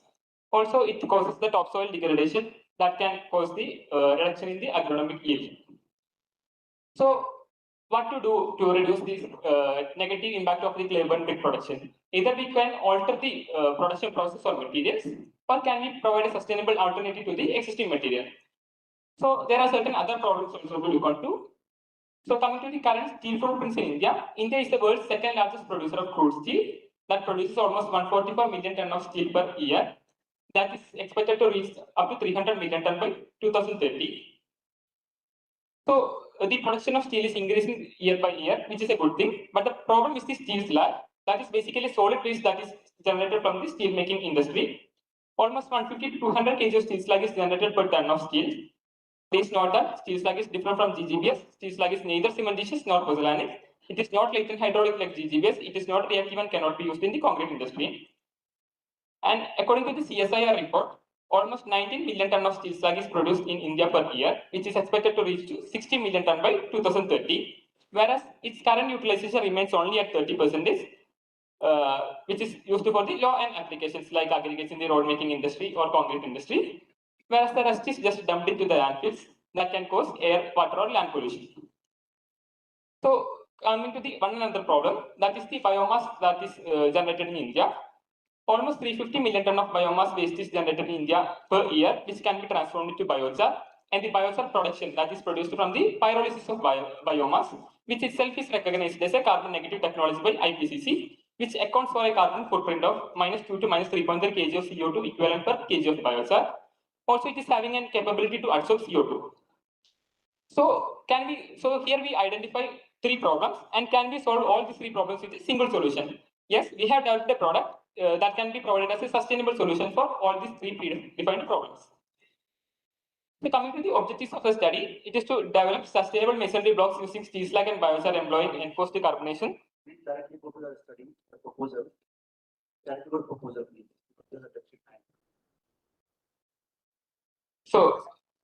So coming to the methodology, we have initially collected the materials, processed and characterized, and the blocks were prepared using compression molding, and carbonation curing was done using autoclave. And the mechanical properties were evaluated, and then further the mixed composition were optimized based on the mechanical properties, and the durability and other parameters were evaluated. So basically what happens is that the calcium and magnesium silicates and oxides that is present in the steel slag reacts with the CO2 to form carbonates that act as the binder for the strength development. So initially we prepared the blocks using steel slag and biochar mixing with water at specific mix composition. Then compression molding was applied using compression press to produce steel slag and biochar blended blocks, which upon carbonation using CO2 autoclave produced carbonated blocks. So coming to the optimization part, our target or our primary objective is to replace the existing clay bond bricks, and the minimum compression that is required for the class 1 bricks that is used for the typical load bearing application is 10.5 MPa. So our target compression is between 10.5 to 12 MPa. So here we request four parameters, that's the partial pressure of CO2, temperature, duration of exposure, and volumes of steel slag and biochar, so as to get a compression strength in this specified range. So as you can see, corresponding to 100% of steel slag volume, we obtain higher compression strength, but our target is a comparatively lesser value. So we incorporated biochar so as to reduce the compression strength as well as to reduce the density of blocks, since biochar is having low specific gravity. And we altered the other parameters so as to receive a compression strength of 10.5 to 12 MPa. So we could obtain a compression strength of 13 MPa. And the optimized parameters based on this compression strength is 10% biochar by volume, 30 degrees Celsius temperature, 1 bar pressure, and 6 hour duration of carbonation. So we replicated this mixed composition test parameters to produce two types of blocks, that is 190 by 90 by 40 millimeter and 190 by 90 by 90 millimeter according to IS 1077. And we could obtain a block density of 1884 kg per meter cube, which lies in the specified range. And we could obtain a compression strength of 17.43 MPa, which was greater than the minimum compression strength that is required. Also, we performed the durability test, efflorescence, and initial rate of absorption, which lies in the specified range. We could obtain a better durability performance. Then coming to the mineralogical and chemical characterization of carbonated steel slag biochar compacts, we performed thermogravimetric analysis, and we could obtain a carbonate decomposition of 11.17% for carbonated sample in between the temperatures 550 to 1800 degrees Celsius, and whereas it was 0.69% for the uncarbonated samples. So to further verify our results, we did the phase analysis using XRD. So as you can see, the intensity of the peaks of carbonates in the unreacted steel slag was less when compared to the carbonated samples. Also, the peak of C2S, that is higher in the uncarbonated steel slag, whereas it reduced in the carbonated products. Then apart from this TG and XRD, we did the CemHack analysis. So compared to uncarbonated steel slag, we could observe dense compacts of carbonated steel slag, and by the incorporation of biochar, we could observe the clear transition boundary interface boundary between the porous microstructure of biochar and carbonated steel slag. So whenever we develop a new product, the primary two concern is whether it is economically feasible and environmentally feasible. So we have done the CO2 emission analysis as well as the cost analysis. So the cost required for the production of our one brick is coming around 22 rupees, whereas the carbonation is whereas the most of this contribution is coming from the carbonation, which can be reduced in the large scale production by replacing the CO2 cylinder with industrial effluent gas. Also, the developed countries have come up with the cost of carbon credits concepts, and the cost of carbon credit that we could generate from our one brick is 10 rupees. That can further reduces the cost of our one product.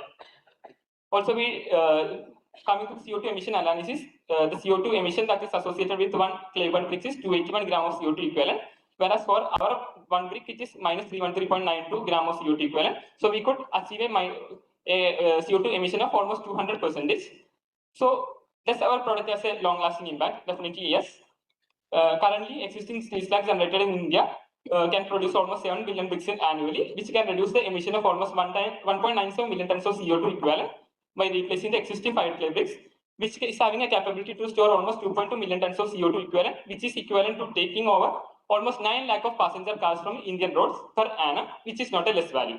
Also, the objectives of our project directly addresses several challenges as mentioned in the National Action Plan on Climate Change as well as National Mission for Waste to Wealth. Then coming to the novelty of our developed solution, it is a first demonstration of a carbon negative masonry unit as an alternative to conventional clay bed bricks. Also, we could achieve CO2 sequestration as well as mechanical performance better than the fired clay bricks simultaneously by the enforced decarbonation. Also, it is a readily scalable high-value use case of underutilized steel slag, which otherwise goes into the landfills and causes the pollution. Also, there is no need of any advanced instrumentation or specialized facilities, which indicates its scope of higher scalability. So these were up to the objectives of our study. So based on the suggestions that we have received from the previous presentation from the experts to create lightweight blocks, we have come up with an AAC block. So by replacing the fly ash from the conventional mixed composition of a AAC block by steel slag and biochar, we could achieve a compressive strength of 4.56 MPa by just after a carbonation of at 1 bar CO2 pressure, 60 degrees Celsius and 18-hour exposure duration. And we could obtain a block density of 932 kg per meter cube, which lies in the specified range for AAC blocks. And please note that we could eliminate the autoclaving at higher temperature and pressure, because for the production of normal AAC blocks, it consumes almost 10 to 12 bar pressure, 10 to 12 bar pressure at almost 500 to 800 degrees Celsius. So we could provide better energy and emission savings. So these are the sources we have referred for the study. Thank you. So the product that we have developed, we are showing here. Just to say that, due to mass balance, you have done this. How much CO2 is absorbed in this, and how much CO2 is being sort of the carbon footprint of this? Carbon footprint of the minus 313.92 gram of CO2. You are adding the 220% cement in this. No, this is purely with steel slag and biochar. You are talking too many things in this. Okay. Which is steel you are using? Steel slag. Electric arc furnace slag. Electric arc furnace slag. ENFS. How much CO2 can be sequestrated in that? In the by the steel slag. Negative is not because of that. It is biochar they are taking minus 3 kg per. The biochar you are taking how much? Minus 3 kg of CO2 equivalent per kg of biochar. Per kg of biochar minus 3 kg. Cost economy? Currently, the large scale production cost is 22 rupees. So in the large scale production, it can be reduced per kg. So, but this is the not the 4 MPa. This is the 10 MPa US. Yes. This is 32 rupees is for the 10 MPa. Yes. But for the 4.5 or 5 MPa. So this one is the last after the comments from our last presentation. So we what is the this cost will be even lesser, right? Yes, it will be lesser. So only thing is additionally we are adding 20% cement and that aluminum powder. That cost will incur. And with this also for this brick, currently the price is coming 22 rupees, and mostly it is coming because of the carbon dioxide gas that we are buying. So if we use some other gas from industry, we can reduce the cost really very. This is the one point. If you have, how much carbon can you sequestrate in this? How many percentage? This is the carbonation. Yes. Carbon, how much CO2 is inside? The 11.69% of carbonations we are getting from TGA value. No, so carbonation is different. Okay. Your sequestration, if you put the 1 kg CO2 in the chamber, how much gas is absorbed? So that calculation we are not doing right now. Because it is wind flow, right? That is the more important point for this whole. Okay, definitely we'll look into that. So the idea is on the biochar, using the biochar because that is the carbon negative matrix. Yes, did you test it for biochar, right? Okay. No, sir. Actually, we are planning for our long-term testing, also long-term durability testing. Currently, we have, but we'll test, sir. Actually, this is our first model after I think 3 or 4 trials, and this lightweight one is our second trial. So we are continuing with this work, and definitely we'll do those tests as well in the long term. Sir, we are pressurizing the chamber 100%. So 100% CO2 we are applying. So initially we are vacuum the chamber, and then we are putting the CO2 gas with 100% concentration. Yes, sir. No, sir, not yet. Hello. Yeah. See, because you are adding a lot of carbon, I think it is going to, it will not pass through safety, fire safety, it will be totally dangerous. It will all collapse. This bridge, whatever you are doing, normal bridge is fire safe. You can just go through it because you are adding 10% there, structure will stay. So please, before you go to a longer, this one, you should do fire safety there, 1 hour, 2 hours, 3 hours, because you are adding 10-15%, as far as I think whatever you are doing, yes. So please take care of it. Definitely, sir, we'll look into it. Thank you. But have you done the fire safety? No, sir. No, sir. Because with so much of carbon, it will burn. It won't work. Thank you, sir. Thank you very much.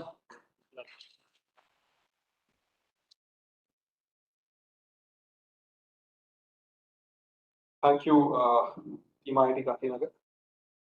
Next up, we have the team from IISc Bangalore, being represented by Sahana CM, Kushagra Singh, and Dr. Sauradeep Gupta. Please make the presentation.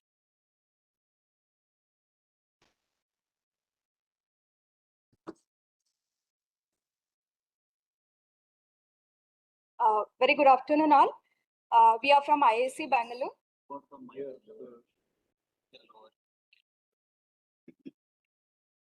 We are from IISc Bangalore with the team Kushagra Singh, and I am Sahana CM. We are the PhD scholars working with Professor Sauradeep Gupta. Title for our presentation is Development of Carbon Augmented Supplementary Additives for Maximizing the Carbon Sequestration in Cementitious Binders. The carbon augmented supplementary additives we named as a CASA. The CASA is the raw CASA is the solid products produced from the lignocellulosic and plastic derived waste, and utilizing it as a carbon sequestering additives in cementitious material. This CASA is further engineered via thermochemical activation at different heating temperatures by processing the optimizing the processing parameters to achieve the desired porosity and surface functional groups that may enhance the carbon sequestration and enhance the engineering properties in cement matrix.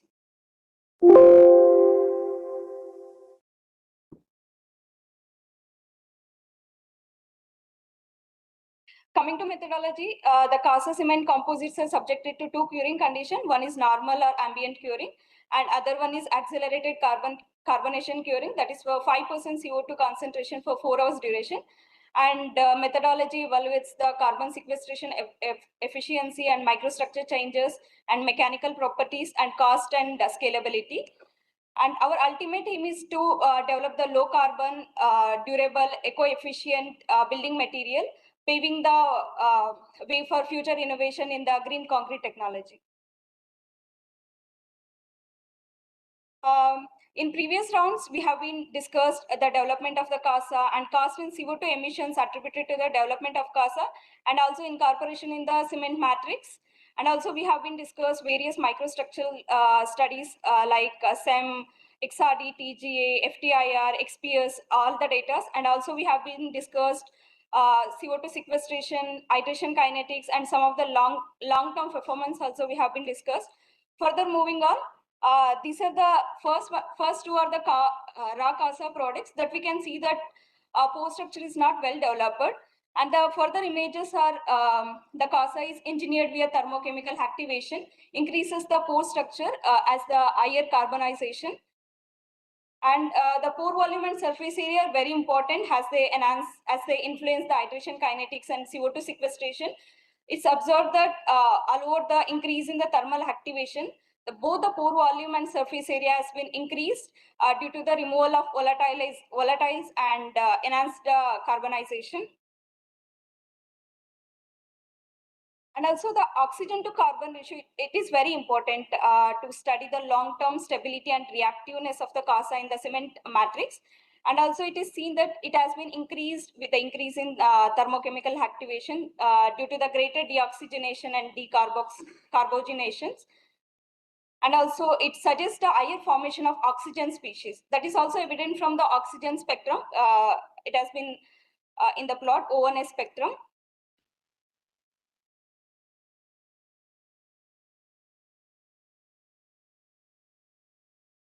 And also from the XPS data, it is observed that the CASA prepared at a 550 temperature. The green bar indicates the formation of the CO groups, that is the ester linkages, as the activator decomposes aggressively after 600 degree. The CASA prepared at the 650 temperature, higher both peaks corresponds to the formation of COH groups as the breakage of the chain and also substitution of OH groups from the activator. And CASA prepared at a higher temperature, that is 750, higher formation of CO has been formed due to the COH groups decarboxylated to the OH groups and also the substitution of the OH groups from the activator. And furthermore, the CASA has a hierarchical pore structure. Like macro pores, it serves as a diffuser for CO2, and mesopores acts as a transporters for CO2, and micropores less than 2 nanometers serves as a absorption sites for the diffused CO2. And looking into the effect of CASA treatment and curing condition and total shrinkage, the shrinkage in the CASA mortar is strongly dependent on the surface chemistry of the CASA and its pore volume distribution, which influence the moisture uptake and retention by the CASA in the cement matrix. And in non-carbonated sample, the 650 and 750 sample, total shrinkage after 21 days is reduced by 15 to 32%. That is due to the effective internal curing by the higher volume of macropores. And the CO2 curing also reduces the 28-day shrinkage and 60-day shrinkage compared to non-carbonated samples, which may vary from 9 to 20%.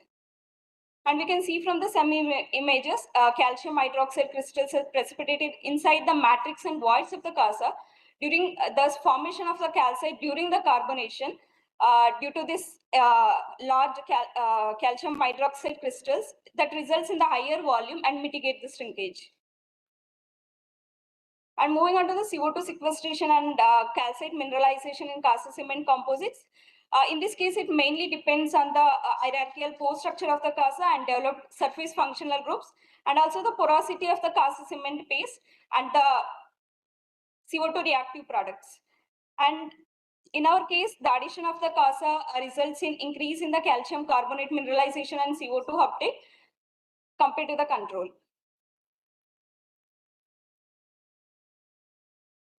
Now moving on to the CO2 adsorption isotherm of CASA P cement composites, we can see from 1.2 centimeter cube per gram, the CO2 uptake has risen to 1.6. That indicates a 33% increase in CO2 absorption capacity by the paste sample itself. So taking onto this a large scale, when we see a per ton of dry mix of the CASA cement composites, in control sample, we see a 13% sequestration, that is 13 kgs, 130 kgs per ton of CO2 sequestered.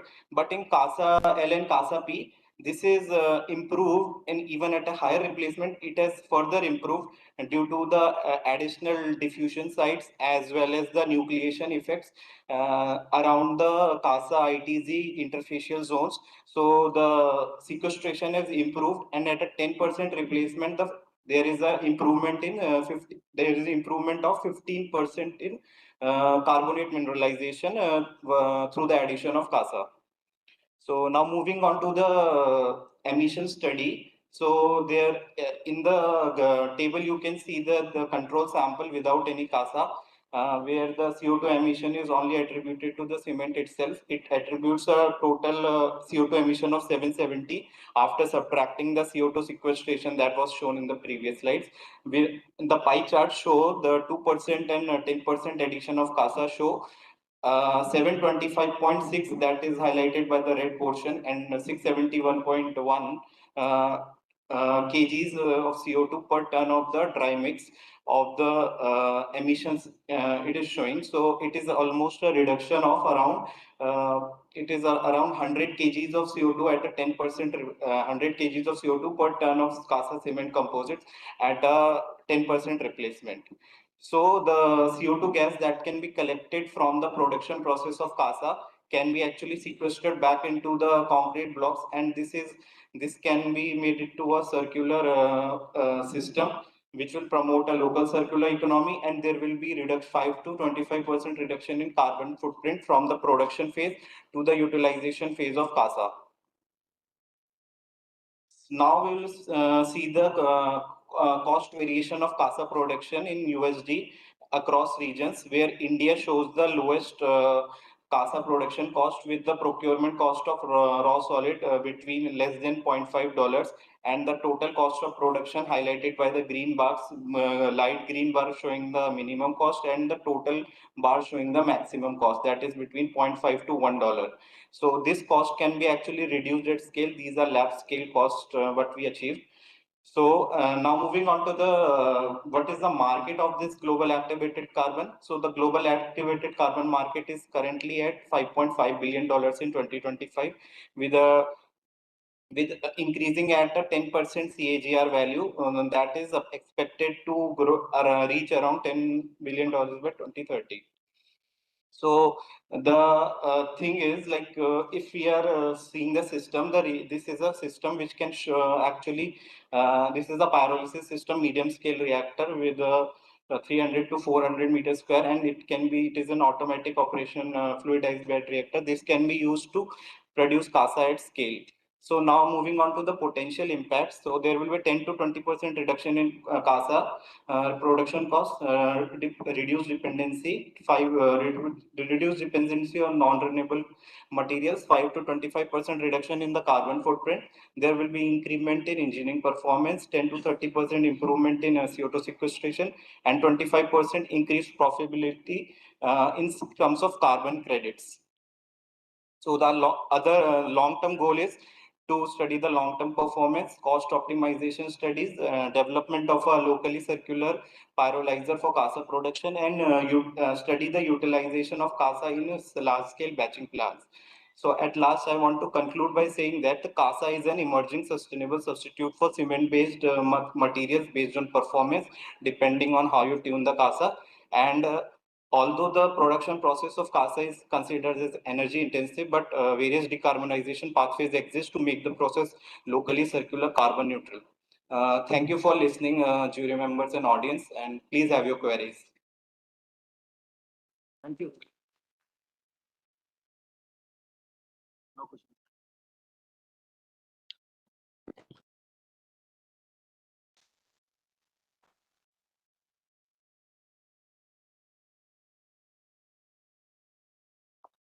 Thank you, Team IISc Bangalore. Next up, the last team from track 2. We have Team Recon from Delhi Technological University, being represented by Tasmia Haider, Archit Verma, and Sameer Madan. Please make a presentation.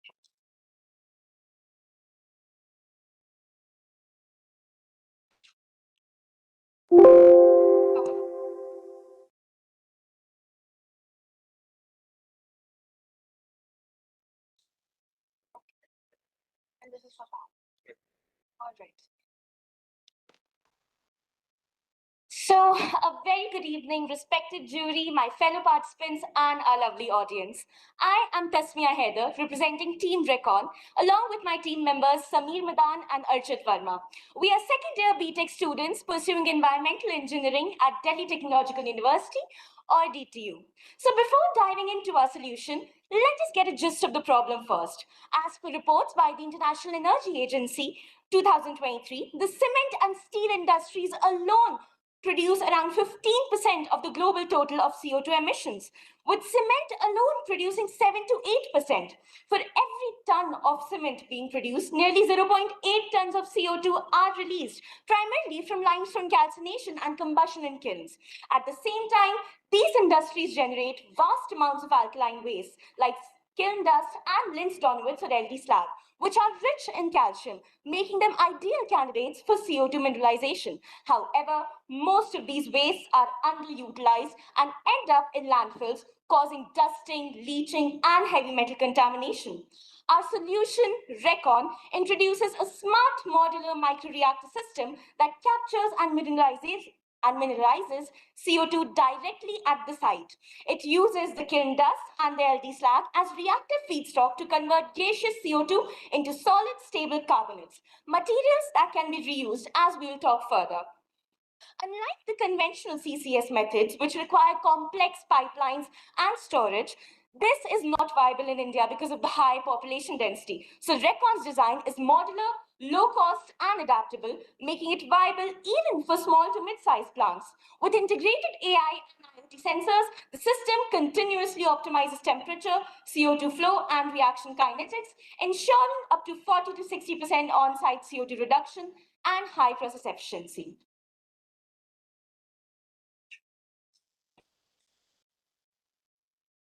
Okay, so this slide shows the working of our Recon reactor, a smart modular CO2 mineralization system that converts industrial waste into synthetic limestone. The process begins with collecting LD slag from steel plants and alkali bypass dust, ABD, from cement plants. Both materials are rich in calcium and magnesium oxides, which are the reactive feedstock for CO2. First, the ABD undergoes a water washing step to remove the chlorides.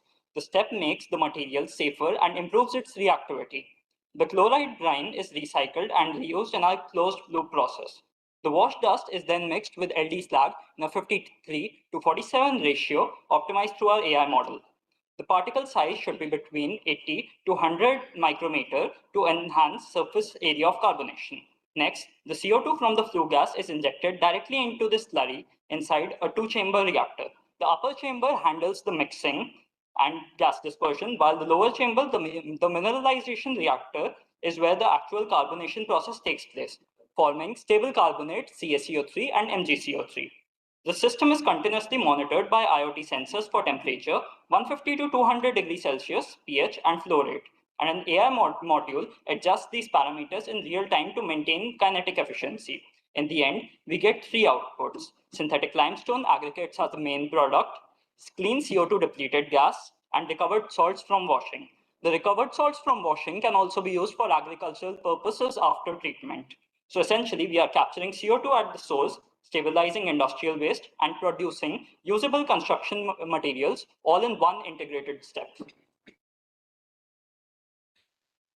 Okay, now in this slide, we'll cover how the application of machine learning will help us determine the optimal ratio of LD slag to ABD.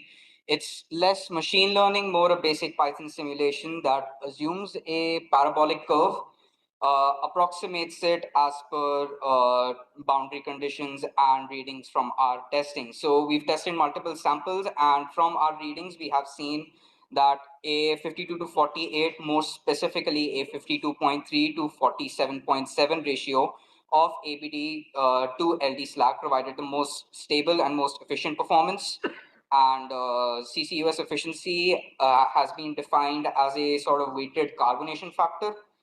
The capture efficiency for this weight has been determined as 78.3%. We've tested other ratios as well. If you look at our boundary conditions, 0, 100 and 100, 0 show either a lower volume due to significant water loss or either an unstable composition and a higher hydraulic modulus. Now, the ratio balances CO availability with chloride removal, leading to effective carbonation. So moving on. Validate our ML predictions, we performed experimental analysis. First, chloride content analysis was performed using a Volhart titration. The chloride percentage in the sample was conducted as 3.76% by mass. This sample was ABD sent by Ultratech Cement, their plant in Sevagram. The result after washing was determined as 0.5% of chloride by mass. Therefore, the removal efficiency was calculated as around 84.3%. Okay, this will confirm that high chloride levels in ABD make direct reuse in cement product challenging, but removal is easy. Clearly, from even water leaching, 84% decrease in chloride content shows a significant reduction in corrosion risk in the reactor. If we move on to TGA, a carbonated product shows moisture content at 150 degrees Celsius of 17.6%, a loss on ignition percentage as 8.68%. So this proves that our reaction is feasible. It confirms successful carbonation. Moving on, the process reduces the chloride hazard. It locks in atmospheric carbon dioxide into a solid, stable form, contributing to circularity in cement industry. This confirms that the developed carbonation route is both environmentally beneficial, it is industrially relevant, and supports sustainable cement manufacturing.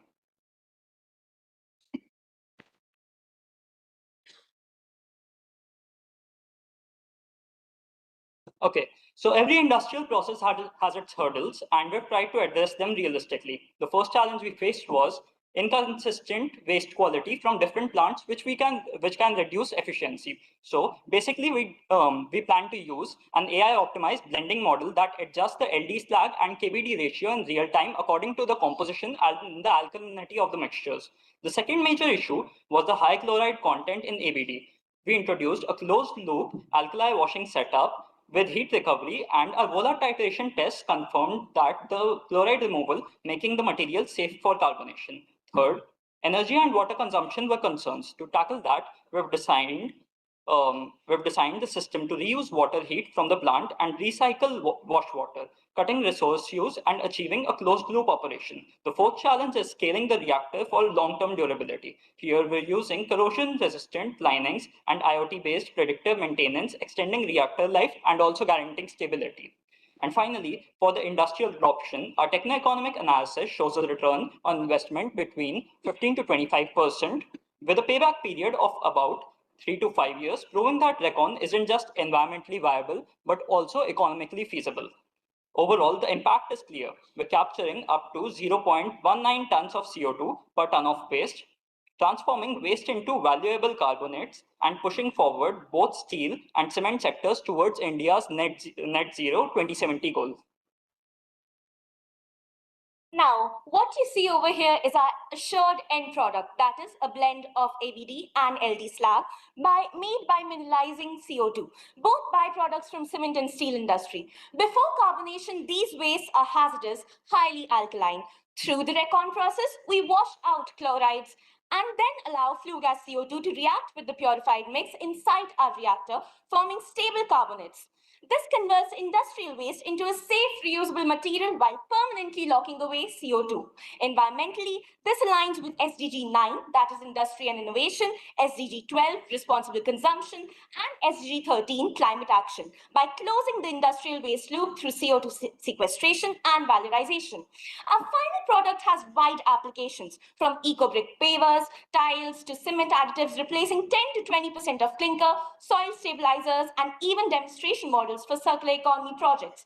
The benefits are multifold.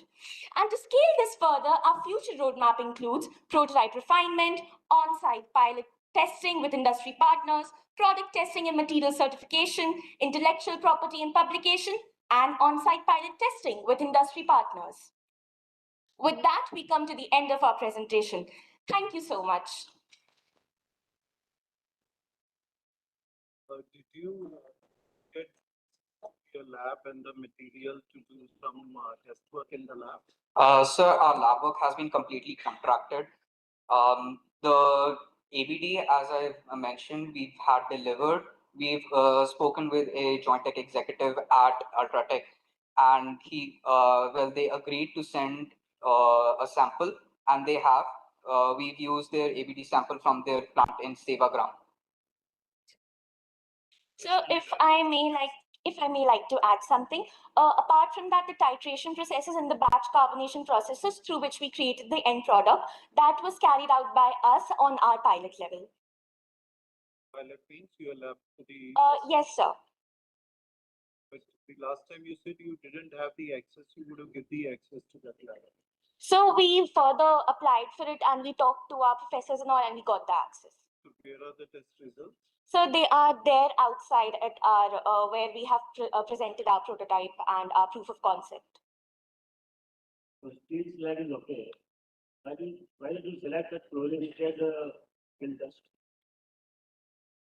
Sir, our original idea was with cement kiln dust. Unfortunately, the jury was kind to tell us that cement kiln dust is not available. It's already reused in the cement plant. So we did a little research. We found that chlorinated bypass dust and alkali bypass dust both have a chlorine content, which further cannot be used directly in cement manufacturing or the steel industry. Basically, 80% of plants in India landfill this, and this has been confirmed by our talks from. Sorry? इस product में कितना That's how much is just you are using? Sir, our optimal ratio is 52.3% of APD and 47.7% of LD slag. And you said that you are washing it also. Yes, sir. We've just done a simple water washing right now. And then filtering. Sorry? So washing and then what? Washing, drying, and then reaction. So guys, I just have one small suggestion for all of you. Yes, sir. Yes, you are doing good job, but do the literature survey. Literature survey. What you are doing, because plain dust which you are using is not usable for that purpose actually. Do the literature survey before you invest your time. Noted, sir. Keep it up. Yeah. Thank you, sir. Sure. Thank you.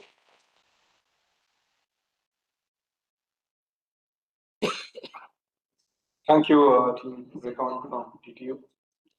With this, we come to the end of the presentations for track 2. Can we have a round of applause for all the teams from both tracks?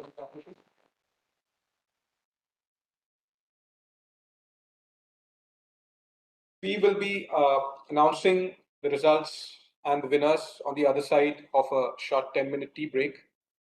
I request you all to please stay with us, and we'll be joined by a panel of guests, which will also include a startup founder of Shark Tank fame. So please do stay with us. You'll have it.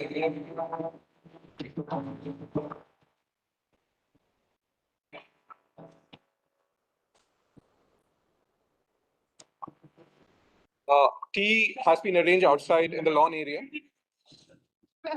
So please join us. फिर भी अरे भाई green के अलावा कोई colour नहीं है क्या दुनिया में लेकिन एक्चुअली किसी की गलती नहीं है क्योंकि ग्रीन की इतनी भयंकर मार्केटिंग हुई है ना कि ना हमने कभी इसके आगे देखा ना कुछ इनफैक्ट ग्रीन की थोड़ी कलर भी होती है पर पीते चले सही लेकिन ऑप्शन क्या है हमारे पास शायद हिंदुस्तान के लिए कोई नई बात नहीं है इनफैक्ट ऋषि मुनियों के जमाने से आयुर्वेद का हिस्सा रही है इसी आयुर्वेद से हमने ढूंढा शंख पुष्पी का फूल उसी शंख पुष्पी के फूल के साथ हमने बनाया ब्रांड ब्लू टी। मेरा नाम सुनील चंद्र साहब और मैं आया हूँ कैलकाटा से। हेलो, मेरा नाम है नितेश और मैं आया हूँ फरीदाबाद से। ब्लू टी एक प्रोपर्टी ब्रांड है जो स्पेशलाइज करता है फ्लावर बेस्ड टी और आज हम दुनिया के सामने लाए हैं दुनिया की पहली ब्लू कलर की आयुर्वेदिक चाय। कई फायदे कई बातें करने ज्यादा होती है इसलिए वेट लॉस में बहुत कारगर इनफैक्ट स्किन के लिए भी बहुत अच्छी होती है कितनी सूखी होती है ताकि दिमाग का सारा स्ट्रेस निकालना और जो कहते हैं बिल्कुल नहीं तो आप दिन में जितनी बार चाहे उतनी बार पी सकते हैं। शायद इस ब्रांड की शुरुआत हमने की थी आज से 4 साल पहले और 2022 में हम भारत के हर शहर में ब्लू टी को ऑनलाइन डिलीवर दुनिया के 12 देशों में ब्लू टी को सेल कर रहा है इनफैक्ट इस कैटेगरी ब्लू टी की कैटेगरी में ग्लोबल लीडर्स हैं हमारा विजन दुनिया का नंबर 1 कॉम्पिटिटिव ब्रांड इसलिए हमारा आज 75 लाख का एक्सचेंज होना शायद चलो मिलके बनाते हैं सबकी सुबह ज्यादा healthy blue T Sunil, Nitesh, welcome to Shark Tank. तो नीली इसमें जो वेट लॉस का बोल रहे वाला नहीं है जो ग्रीन टी की बात करते हैं ये थोड़ा डिफरेंट है पहली बात तो पहाड़ पे नहीं होती है ब्लू टी जो बटरफ्लाई टी हिंदी में क्या कहते हैं अपराजिता कहते हैं शंखपुष्पी कहते हैं सर से नीलकंठ कहते हैं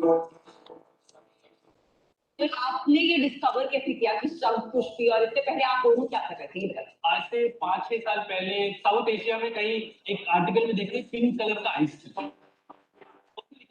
नेचुरल कूलर, नेचुरल ऊपर से पिंक, बिल्कुल पिंक छटाक पिंक, मतलब एकदम रानी कलर वाला pink.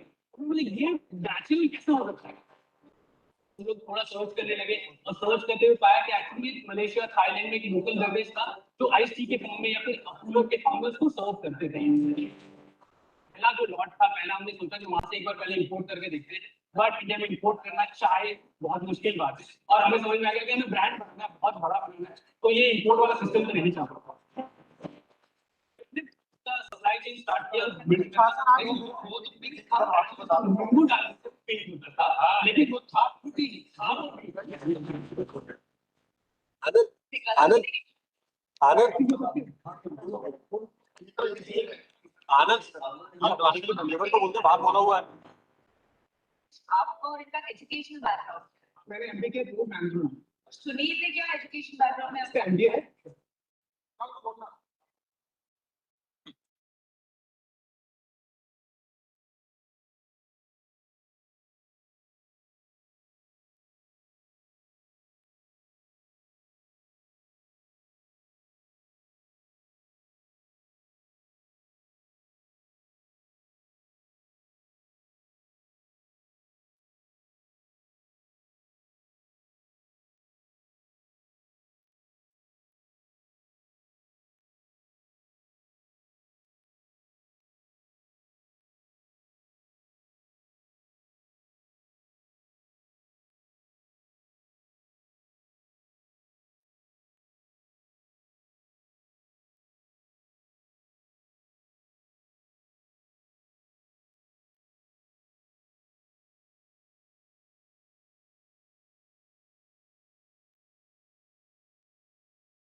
Please join us on the dais.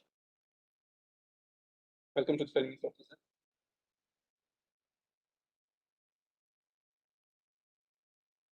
Now I'll request Shri Manoj Rustagi, Executive Vice President and Chief Sustainability and Innovation Officer, JSW Cement, join us on the dais. Shri Rustagi is also the Chairman of the jury for Track 2. Welcome to the ceremony, sir.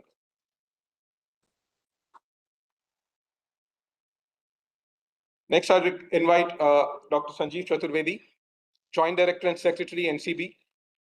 Please join us on the dais. Welcome, sir.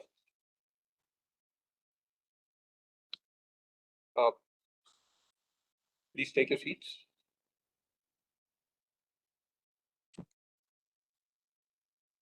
I'll now request Dr. Chaturvedi to welcome our guests on the dais with a bouquet of flowers.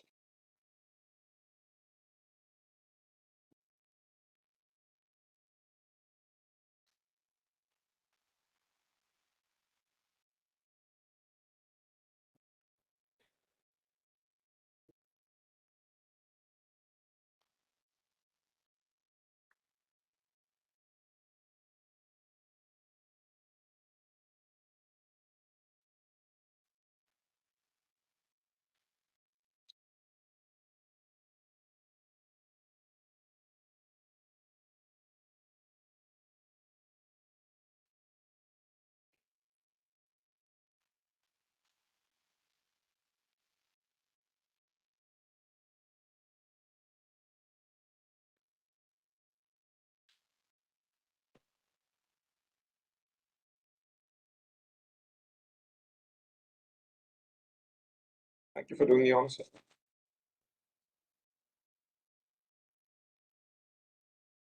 I'll now invite Dr. Sanjeev Chaturvedi to the podium to deliver his welcome address to the audience.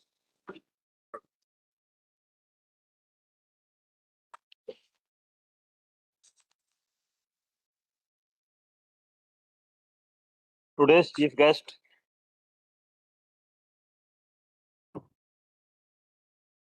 on the occasion, Sri Muhammad Aslam Ansari ji, Deputy Director, DPIT, Ministry of Commerce and Industry, Government of India. Our guest of honor, Sri Nitesh ji, CEO and co-founder, Blue Tea from Faridabad. Dr.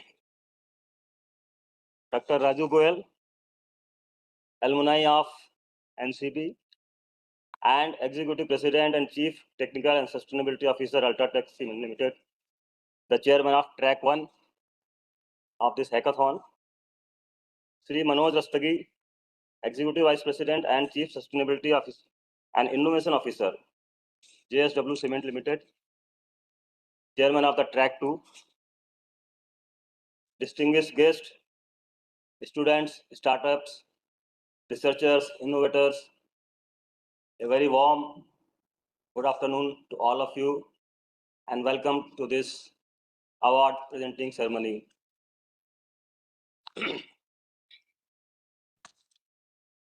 NCB, you know, is a source of knowledge. अगर आप हमारा लोगो देखें, उसमें नीचे लिखा हुआ है, if you can display the logo, IT team, ना ही गायनेन सदृशम. ये लोगो आज से डिसाइडेड नहीं है. ये करीब 60 से 65 साल पहले इसका डिसीजन लिया गया था और आज की डेट में इस लोगो की बहुत ज़्यादा महत्ता है. ये आप अगर ग्लोबल पर्सपेक्टिव में भी देखें तो समाज और संसार की बहुत सारी समस्याओं को ये समाहित करता है अपने अंदर. Knowledge is power, knowledge is supreme. ज्ञान के समान कुछ भी नहीं. अगर आपके पास नॉलेज है और आप अगर उसको सही तरीके से चैनलाइज करते हैं तो आप बहुत आगे बढ़ सकते हैं. अपना देश, सोसाइटी, समाज, गवर्नमेंट सबको एक बहुत ही कन्वीनियंट पर्यावरण दे सकते हैं. तो हमारा मोटो, हमारा काम एनसीबी का, जितने भी कनेक्टेड लोग हैं, जो एम्प्लॉय हैं, या जो हमारे से कनेक्ट होते हैं समय समय पर, उन सबका यही मकसद, कहे या अनकहे, यही रहता है कि हम कैसे समाज, देश और सरकार की भलाई करें। Ladies and gentlemen, it gives me great pleasure to welcome all of you again on the prize distribution ceremony on the grand finale of Hackathon, CemHack for Green Infra. It was a nationwide initiative dedicated to fostering innovation in the cement and construction sector with a special focus on green cement and concrete. The hackathon was launched on 20th May 2025, and after 4 rounds of rigorous evaluation, 4 finalist teams were selected under each track. We had 2 tracks. The grand finale of the hackathon was organized today, bringing together some of the brightest young minds and most innovative solutions in this domain. The response we received has been overwhelming and more than our expectation, because this was a field where earlier, if you say around 1 year or 1.5 years back, we were not finding many startups showing interest or working in that line. But today, we have a good number of people who have got associated with this particular sector, a very, very important sector. 78 applications were received from the students across IITs and ITs, ISC, and other reputed academic institutions. And under track 2, 47 applications came from startups and professionals. We are also truly delighted to see how such a large and enthusiastic gathering of students here today. Your energy, curiosity, and passion for solving real-world challenges are driving force behind this initiative. Mind it, when we deal with the students, we not only see their competency, technical competency, but we also see how they behave, how they present, and their body language, their speaking style, their comprehension. Everything is judged. And that shows that whether they will be driving in the future or they are just simply participating in this event. This is very important. I extend my heartiest thanks to DPIIT Startup India and also cement companies like Ultratech Cement, JSW Cement, JK Cement, and Sri Cement for their invaluable support to this initiative of NCB Incubation Center. At the time when the world is transitioning towards low carbon pathways and climate resilient infrastructure, the cement and concrete construction industry has a very, very important transformative role to play. Through this hackathon, NCB has opened new doors for young minds to actively contribute to the nation net zero journey. You see, the power lies with the young minds. You might have seen some of the power of young minds in recent past. It may not be very positive in the directions, but power really lies. So our request will be that all you young people who are trying to shape the future of your own generation as well as the country and all older people like us, to channelize all your energies in the positive direction and use this young mind power. Wherever I go in national or international events, I always emphasize the power of young minds. Our aim through CemHack is to create a collaborative platform where students, startup researchers, and professionals can come together to develop impactful, scalable, and technology-driven solutions for the cement and concrete industry. To all our participants, your very participation is a testament to your commitment to building a better and more sustainable future. For me, as a personal level, all those 140 odd people who participated in this are winners. But since there has to be somebody more compatible, more competent, more useful. And the jury was very much struggling, I can see, right from their initial discussions. And they had a very tough time to arrive at the results today. We are truly inspired by your enthusiasm, and we look forward to engaging with you in future also. Those who do not get any award today, they are not useless. They are more valuable. Only thing that they left because of somewhere here and there. So please don't get disheartened, those who did not receive. And we will definitely like to be associate with them, nurture them, and make them more usable in future. Whether through our incubation program, mentorship initiatives, or any other collaborative efforts which we can work out in future.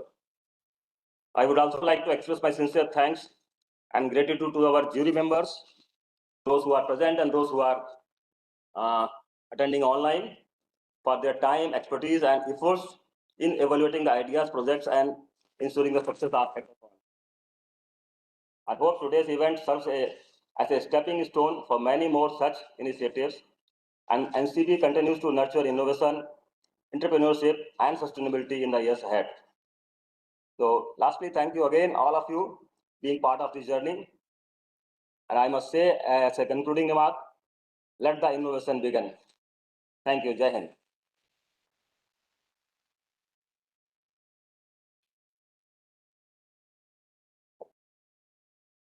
Thank you so much for your words, sir.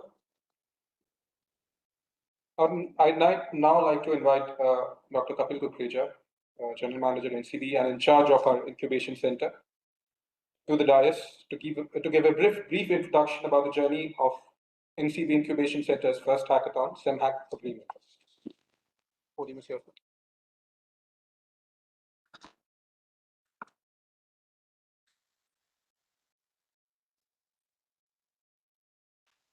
Good evening, dignitaries on dais,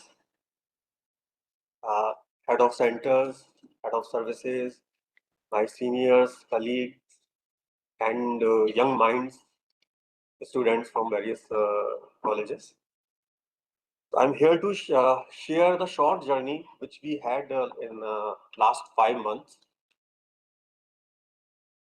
So our incubation center was open in 2024, May 20th May. Then when we were completing 1 year on May 25, then a thought came in our mind, and we, better to say, Sanjeev sir, Joint Secretary, heading the startup in India, he asked us to do something for the startup, to attract the startups and young minds students in the manufacturing sector, because we can see many of the hackathons are being done on AI, ML, which is the ignited topics as of now. But we need some core research also, core innovations also. Then we thought, okay, let's start the one activity, that is the hackathon. So we did it. We started our journey from 20th May when Joint Secretary Shri Sanjeev ji and our chairman, the board chairman of NCB, Shri Neeraj Akhori ji. Then director of IIT Roorkee, Shri KK Panji, and our Dr. LP Singh, Director General. So we launched this event on 20th May. Then you can see this is the long path. So before today's finale, we were having all things are online, and we were keeping our jury member so busy. Even they were traveling at that time also, they connected and somehow they managed to judge the teams. So in hackathon there was 2 tracks. One was focused on the startups, professional individuals, and second was on the student research and academia. And we were having main focus on the sustainability and green cement, green construction, green concrete, carbon capture. So how we can save our environment, that was the major focus. When we launched this hackathon, I was discussing with my Director General and my team, entire team. So we were targeting कि अगर 50 application भी आ जाती हैं दोनों में, then because that was a manufacturing sector or we were doing first time, we would be satisfied. मतलब at least we can move forward. But fortunately, we got 125 application, and apart from that, the last date we were continuous receiving the call कि आप date बढ़ा दीजिए and we want to participate. So this kind of response we received. Now 125 application. Now we need the experts from academia and cement sector, concrete sector to evaluate and to justify all of them. So this is our jury member. I think you may see last 2 hours also we were forcing them to sit here and listen, and so they are very patient. So they listened all the presentation every time. We had 4-5 rounds before that. So this is the statistics. We received 47 application in track 1 and 78 application in track 2. And different rounds we were evaluating, and there were chances were given to the teams to prepare for the each round. And finally, you can see from the 47, we came today with the 4, and from 78, again that 4 in both the tracks. So finalists, we know we had presentation today, and probably they were waiting for the result. So this is a small presentation from my side because I will not take much time. I would like to finish my presentation with this statement. Innovation is seeing what everybody has seen and thinking what nobody has thought. मतलब वो देखना जो सब देख रहे हैं, लेकिन वो सोचना जो सब नहीं सोच पा रहे. This is a basically small, a short definition of the innovation. With this, thank you very much for coming here and giving your precious time. Thank you. Thank you.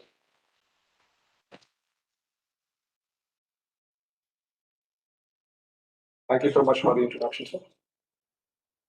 I'll now request Dr. Raju Goyal, Executive President and Chief Technical and Sustainability Officer, UltraTech Cement Limited, and also Chairman of the jury for the panel of judges for track 1, to address the audience, please.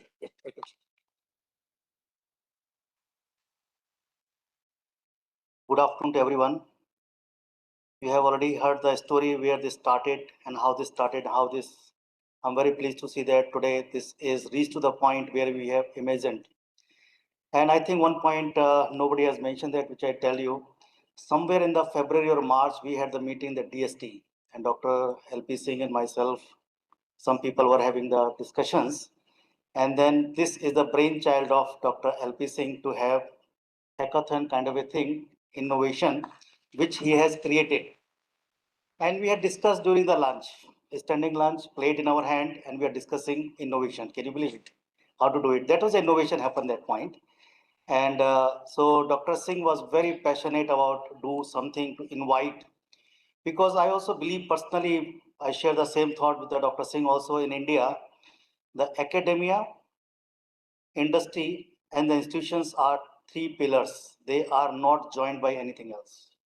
And I'm very happy to see that DPIIT has taken the initiative to bring this innovation practices, because innovation cannot be done by one person or individually, that you have seen in the last entries we have seen. So I'm very happy to see that today the academia, all the institutions, I think more than 20 institutes are there, and the academia plus institution like NCB and DPIIT and these institutions are facilitating that things, and industry. All the cement industry was very excited, and we have conceived this. I'm very proud to say that this has been completed today. You will definitely get the award. It's not completed yet. So it was very wonderful experience I had, because talking to the, you call the young minds, sir, I call the innovative minds, because the things which I cannot see, you guys have seen, and you guys are seeing it, and you are trying to find a solution for that thing which you see it and you believe it. So yes, it was a very tough time when we received all the entries, and I don't know how to say that filtering of them was not easy job, I can tell you. Yes, we have reached to the certain point, lot of debate has happened. Then we have entered to the presentations, and every time I know that your job is much more difficult for to do the innovation and finding the concept. and deciding the what you want to do it. But I tell you, our job was much more difficult. I think Manoj will say this to us. 4 hours sitting on the laptop in front of the screen and reading each and every and listening them and taking out 4 hours from our work life. I tell you that is a, I think for me is a crime to take this one, but it was so amazing and so encouraging for all of us.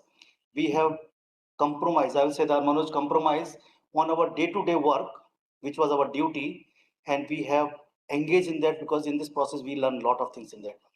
So it was a wonderful to see that hackathon has taken the shape, and LP Singh Saab is not here, but Chaturvedi Saab here. I think this is not the first and last. This is just a start. I think the people who are not get the opportunity to participate in this hackathon, and Dr. Alam will say that we will be getting opportunities such the other institutions and other innovative minds will be come together to have another hackathon and do the things. Whatever we have seen that lot of things is being done because previously we think about innovation or startups in the IT and fintech and this kind of things. But I'm very proud to see that the startups are coming in the industrial field also. I also work with the global innovation team also for the Simon, Manoj also part of this team. So industry need more innovation and more startups than fintech and IT now because we are the industry which has the highest CO2 emission. Some of the people have mentioned. I think not a single presentation mentioned that cement is the largest emitter of the CO2, 7 to 8% everybody is mentioned. I was feeling a bit shame, but I'm feeling very proud because now we have you guys to solve our problems. So thank you very much for coming up and solving the problem. And only 2 or 3 points which I want to mention that in this whole journey, what I learned. I think the startups, they have to find the solution which is related to the industry solutions. And please make sure one point which I will say that may not be very loudly, but make sure that innovation is also linked to their economics, means cost effective solutions are there. Innovation can be done, but if cannot be commercialized, and I think then value is lost in that side. Coming back to academia, so academia, I think please find out the solution which industry need and work on the fundamentals also and understand the industry material industry need and industry processes also. I'll be happy to say that if anybody want to visit cement plant, we'll be happy to welcome you. I know this is a very heat, dust and sweat industry, but this is an amazing industry, I tell you, because we build the nation, we build the whole community there. So thank you very much for participating in that. As Mr. Chaturvedi mentioned that award winning is not a ultimate goal for us, and it should not be the ultimate goal. Participating itself in this kind of event is a award yourself. So please, we are with us. We are announcing the award, but again, award is not ultimate. Please continue your innovation, continue your efforts, what you have done. Although we have the 80 applications, we have now only 8 here today. But all the remaining 72, please continue their work which we have done and which we have encouraged that because later or sooner, one day, it will be a reality. So thank you very much. It was a pleasure for me to be part of this hackathon. And I was a jury in that. But you guys have given a tough time to me, I can tell you. Thank you very much for giving the tough time. Thank you.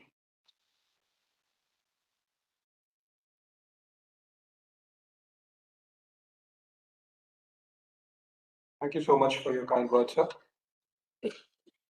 I'll now request Shri Manoj Rustagi, Executive Vice President and Chief Sustainability and Innovation Officer, JSW Cement Limited, and also the Chairman of the panel of judges for Track 2, to address the audience.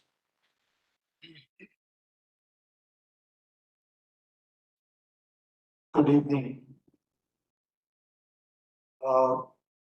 तो मेरी कहानी राजू जी की कहानी से थोड़ा different है. So the Dr. Singh and I, we were visiting Sweden for with the lead we are part of, and then this was a government delegation along with MOEF and DPIIT. And we were sitting in the bus, we're going to a cement plant. And then he said, this is what we want to do. Would you like to join? And I said, yes. So he said, I'll drop you an email and you confirm. So I said, I'm confirming it right now, right away. So we took the decision. I took the decision from JSW to join hands. And it's been an honor. It's been an honor and it's been a pleasure. A lot of learning for me as an individual because we are usually doing things, 8 hours, 9 hours, 10 hours, which are the same things, which we are doing as part of the job, what we do. But then listen to some of the ideas, some of the solutions, some of the things, which we have not thought about it. And coming, from the people, those who are not part of the industry, those who see it from outside, and they get a better view than us because we are inside and we are part of the industry. So it was a fantastic experience for me, a lot of learnings. Because we are not expert of everything, and then this covered, I think, the topic or the themes, they were wide. There were solutions on the artificial intelligence, AI, ML, then there were other solutions on the CCU, there were other solutions on the material. So wide range of solutions, and then we looked at it. So as Rajuji said, it was a tough decision for us. Every time after the presentations, as all the jury members, all of us, we used to discuss, and then that used to be the most difficult thing because everybody was so good, and then reducing that number because we were asked to reduce the numbers. So it was a tough thing to do. But that is how life goes. That's the reality of the life. You keep working on things, you keep refining on things. This is one platform. There are going to be other platforms, which are going to come. You guys are very young. At least the track I was involved in. So most of you people, you've got 20, 30, 40 years of work life, remaining. And you just keep refining your thought process, The thinking is the difficult thing to do, which you have sorted out. So the other things are going to be much easier. I wish you all the best and good job now. Thank you.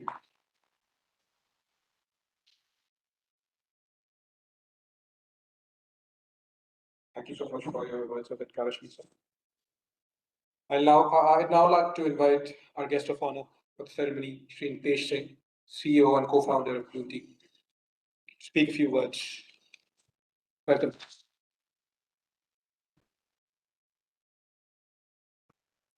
Hi everyone. First of all, a big clap to everyone who participated in this hackathon. And great step from NCB for conducting these kind of hackathon.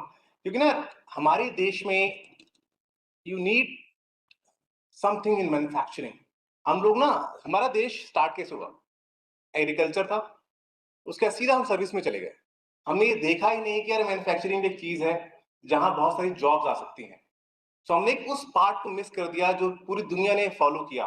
First agriculture, then manufacturing and then service. हम सीधा jump करके agriculture से सीधा service पे. So it's big step है और innovation इस field में चाहिए. बट सीमेंट के बारे में कुछ ज्यादा पता नहीं मेरे को.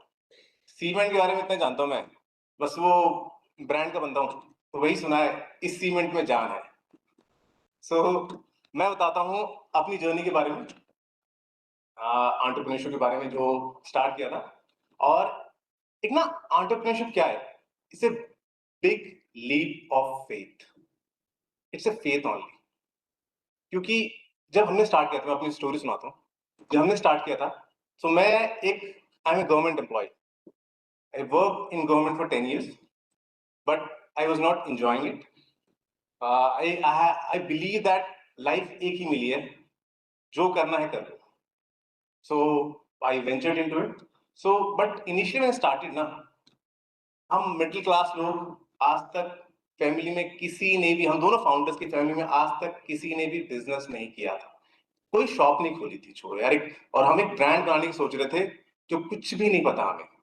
सो हमारी फैमिली कहती थी यार तुमसे तो नहीं होगा, देखो तुमने आज तक किसी ने कुछ किया नहीं, सेफ खेलो, जॉब करो, बहुत सही रहेगा। बट हम वही लीप ऑफ फेथ पे हम चले, हमने कहा यार कुछ नया लग रहा है, लाइफ एक मिली है, let's try it out. So we found a flower called butterfly pea flower, in India it's called Shankhpushpi, Aparajita. उसमें खास बात क्या थी ना, वो ब्लू कलर देता था। तो ब्लू कलर से हमें लगा यार कुछ तो एक्साइटिंग है इसमें, और जब भी हम किसी को दिखाते थे ना तो हमेशा उसमें आंख उसकी चमक जाते थे। And used to ask a question, we realise कि यार अगर कोई इंसान उसको देख के ही ask a question means the product has traction. तो आप भी अगर अपने प्रोडक्ट जो बनाते हो and if people start asking about it, चाहे वो अच्छा है बुरा, it doesn't matter, but if they start asking about it, it means the product has traction. So we followed through it. Initially जब इंडिया में सोल्ड किया तो लोग कह रहे थे क्या हमें जहर पिला रहे हो क्या। एक लड़के ने लिखा था कमेंट में, इसको पी के क्या विश करने बन जाऊंगी क्या मैं। एक ने लिखा था क्या मैं शंकर भगवान की तरह मेरा गला नीला हो जाएगा क्या, मैं नीलकंठ बन जाऊंगा क्या। So these kind of things were coming. हमने कोई बात नहीं, एटलीस्ट somebody was talking, हमारे कुछ फीड पे हमारे कमेंट आ तो रहे हैं, somebody is talking about it. So we launched in India, but India में क्या हुआ, इंडिया में लोगों को अवेयरनेस नहीं थी, हमारे पे किसी ने पैसा लगाया नहीं, क्योंकि आज तक किसी ने टी में ऐसा कुछ किया नहीं था। लास्ट 20 साल में टी में कोई भी इनोवेशन नहीं हुई है, ग्रीन टी है और ग्रीन टी ही है, उसके अलावा कुछ नहीं हुआ। तो no one believed us, but we still follow it. तो हमने कहा देखो यार धंधे का असूल क्या है, जहां मार्केट है वहां जाओ, सिंपल। तो मार्केट कहां दिखी हमें दिखी यूएस में। हमने यूएस में लोग अवेयर है, they want to have something which is more natural, और कुछ नया ट्राई करने को चाहते हैं वो। So we went to US. US में हमने क्रैक कर लिया एक वन पॉइंट ऑफ टाइम, एक हर्बल टी कैटेगरी होती है जिसमें हम लीड करते हैं। यूएस में हम Amazon.com पे टॉप 10 में आते थे विदाउट एनी फंडिंग, लेकिन हमारा प्रोडक्ट यूनिक लगा लोगों को and they accepted it. Then came shark tank. इसलिए ना लाइफ ना आगे बढ़ते रहो, जब हम बिजनेस स्टार्ट करते हैं ना पता नहीं होता कि हम एक सही मंजिल पे जाएंगे नहीं आएंगे, we have to figure it out. Starting में हमें थॉट होती है, आपको पता लगेगा कि आपने स्टार्ट किया था थॉट के साथ, 5-10 साल बाद सब चेंज हो गया, it's happen, but you have to move on. So shark tank हुआ, शार्क टैंक में हम लोग गए। Shark tank was very exciting. हम लोग एक जुहू नाम की जगह है, वहां पे एक होटल रखा गया था, और साथ में इंडियन आइडल के लोग थे, वो भी हमारे साथ, उनकी भी शूटिंग चल रही थी। तो हमारा शूट हुआ जिस दिन, शूट में गए, शूट में इट वाज सो फैंटास्टिक। शुरू में घुसे इतना अच्छा मिला हमें, मतलब ऑल जजेस से इतना अच्छा हमें मोटिवेशन मिला, इंस्पिरेशन मिला, but after some point of time some जजेस फील कि ये लोग बहुत शाने हैं। वो आपको शायद दिख नहीं पाया होगा इसमें, बट हमने वो जो पूरी पिच अराउंड 2 आवर्स की थी, आपको सिर्फ 15 मिनट्स दिखाया गया। सो उसमें जजेस को लगा बहुत लड़के शाने हैं। अब यार दोनों दिल्ली में रहे हैं यार, तो यहाँ पे लोग तो कुछ तो बोलेंगे यार, दैट्स परफेक्ट नॉर्मल। सो वहां पे लोगों को लगा कि बहुत शाने। जैसे एक था, उन्होंने बोला था कि तुमने ब्लूटी रखी है, तुम्हारा नाम ब्लूटी, सब लोग ब्लूटी हो गया, तो वो लॉन्च नहीं कर सकता क्या। तो हमने कहा अगर आपने शादी.com रखे तो शादी आपका हो गया क्या। इस बात में चिढ़ गए। जैसे कहते हैं ना, तुम्हारा कुत्ता टॉमी, साड़ा कुत्ता कुत्ता, तो वाली बात थी। तो इसमें चिढ़ गए हो, बट इसमें हो गए। 4 जजेस आउट, सिर्फ एक जज बचे थे, Aman Gupta. So hard, 5 minute क्या बोला पता नहीं, बट ही लाइक दिस कि हाँ लड़कों पैशन है, कर देंगे कुछ। And we got a deal from Aman, and after that Shark Tank gave us huge mileage, क्योंकि किसी ब्रांड को क्या चाहिए, awareness. A idea need to be spread. Shark tank medium बना हमारे आइडिया को स्प्रेड करने के लिए, बिकॉज आपको पता है जो ब्रेड लॉन्च हुआ था 15 साल बाद लोग पता लगा ब्रेड है। ब्रेड 15 साल बाद उससे पहले किसी को पता ही नहीं था, क्योंकि किसी ने भी उस आइडिया को स्प्रेड ही नहीं किया। So you need a medium to spread your idea. जैसे आपका प्रोडक्ट है, आप सीमेंट बना रहे हो, you need it to spread it. Without spreading वो सिर्फ वहीं रह जाएगा, आगे जा नहीं पाएगा।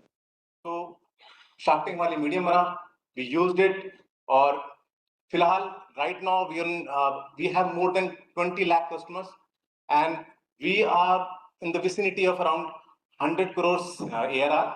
ARR कहते हैं annual, कुछ कहना था कोई? नहीं आने, एक एनुअल रेवेन्यू होता है, मंथली के हिसाब से लेते हैं, मंथली को हम 12 से कैलकुलेट कर देते हैं, ठीक है। तो ये है, तो हम यहाँ तक पहुंचे। यही कहना चाहता हूँ कि एक लीप ऑफ फेथ है, आप स्टार्ट करते हैं, चीज हो सकती है नहीं। हमने स्टार्ट किया तो पता था कि पता रेशियो क्या कहता है, 10 में से 9 बिजनेस 5 साल में बंद हो जाते हैं, 10 में से 9 सिर्फ एक बिजनेस रहता है। बट हमें एक और चीज पता थी कि जो सेकंड स्टार्ट करता है उसमें से 9 रह जाते हैं, एक फेल होता है। सो वी थॉट कि अगर कोई भी पहला चलाते हैं, नहीं चला, सेकंड फिर ट्राई करेंगे, दूसरा चलेगा। तो on that basis leap of faith पे हम चले, एंड आई विश एवरीवन कि आप भी अपने फेथ दिखाओ, क्योंकि बिलीफ दिखाना जरूरी है।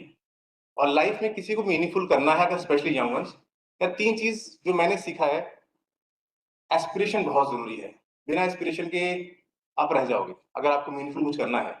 सेकंड, फोकस से नहीं हटना है। And third, in this present world, learning attitude, the kind of advancement it is happening is so dynamic. अगर हम समय के साथ नहीं चलेंगे, we'll fail. So on this note, I'd like to say, यार अपने पे विश्वास करो, मूव करो, लाइफ में कुछ तो हो ही जाएगा। Thank you.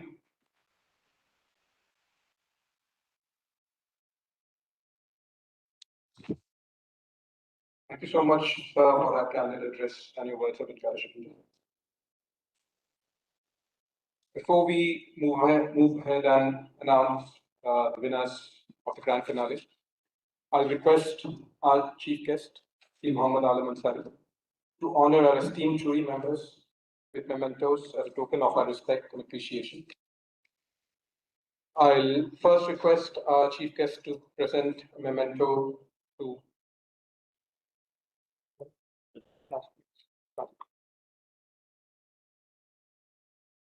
I'll first request our chief guest to present a memento to Dr. Raj Goyal, Executive President and Chief Technical and Sustainability Officer, Ultratech Cement, who's also the chairman of the jury for track 1.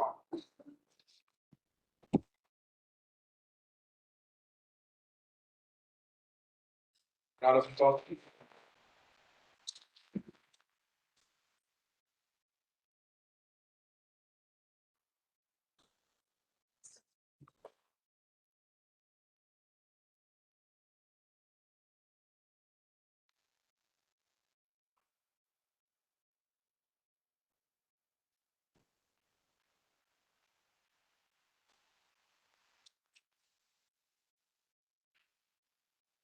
Yes, this is one. This is the one.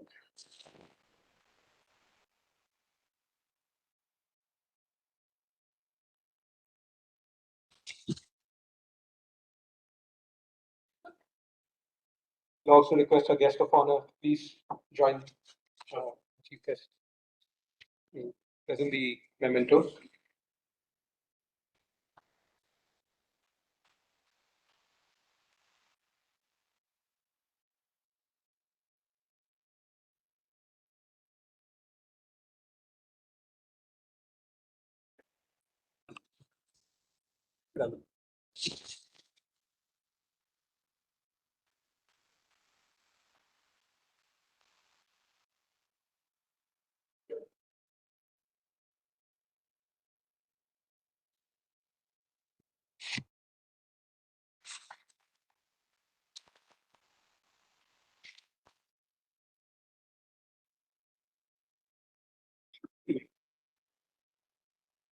So please stay on stage.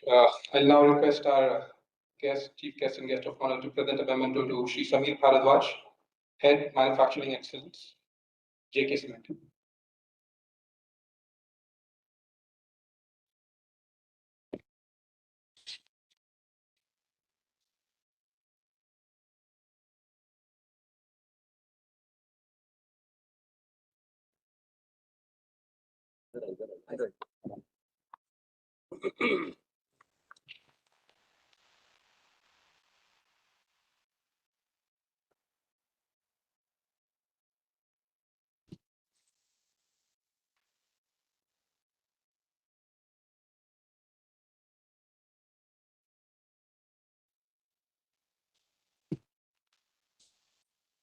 I'll now request Dr. Abhishek Kumar Nayak, Head, Group Quality R&D and Innovation at Analysis Limited, to join us on the stage. I'll request our guest on the dais to present their mental notes.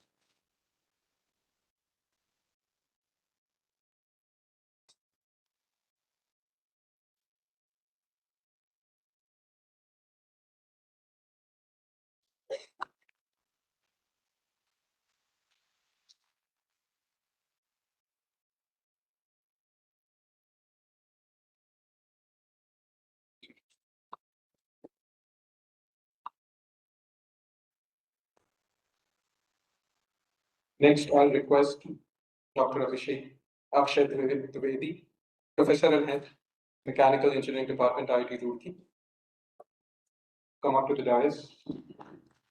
It's taking a moment. That's taken up a respect. You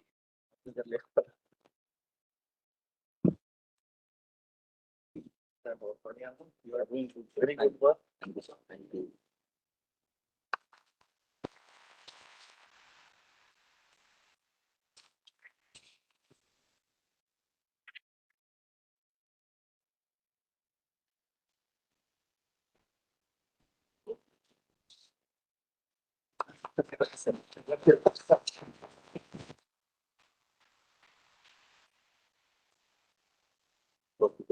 I'll now request Dr. Shweta Goyal, Professor and Head, Civil Engineering Department, Harper Institute of Engineering Technology.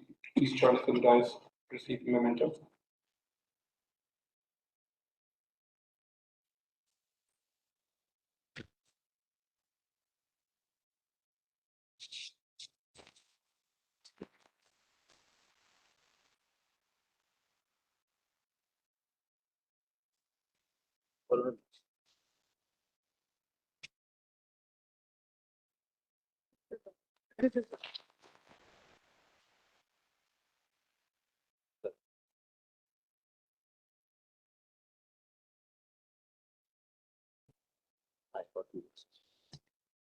Now I'll request Shri Apnit Mathur, Senior Solution Director at CemHack.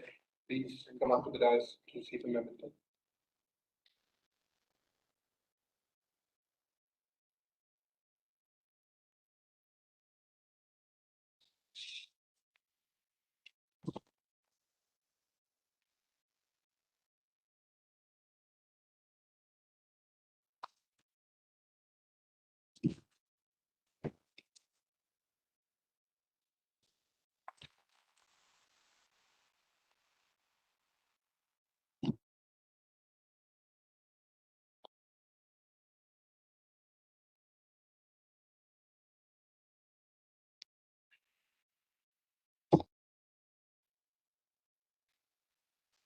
Thank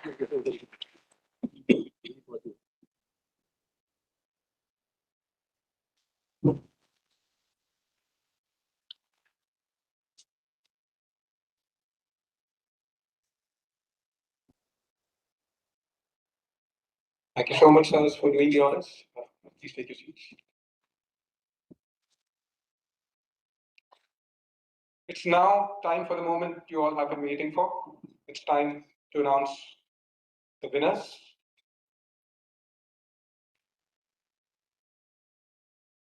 So we'll begin with track 1 first. Any guesses who the winner is?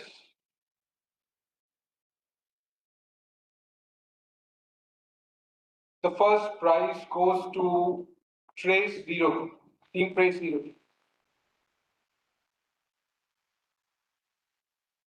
Many congratulations.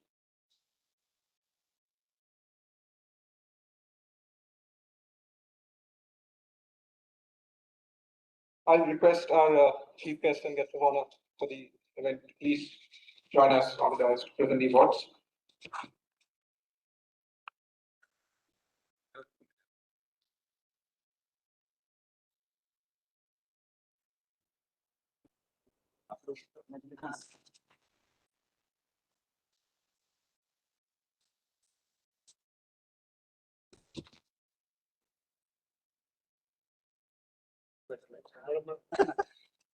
इधर इधर इधर इधर आ जाओ।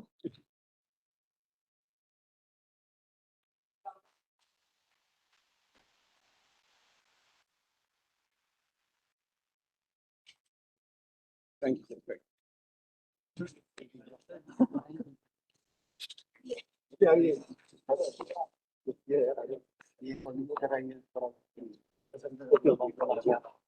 आप रहे पकड़ो आप आ जाओ यार हम तो इधर आए थे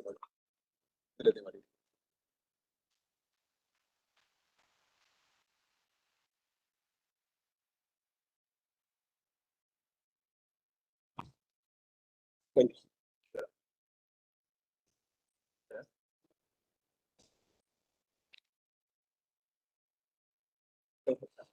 So the winning team will receive sum of 1 lakh rupees as the winning prize money.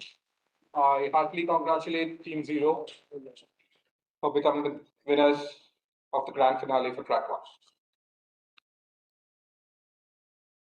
I'll now announce the team which has secured the second position for track 1. The second prize goes to Team Infra Energy.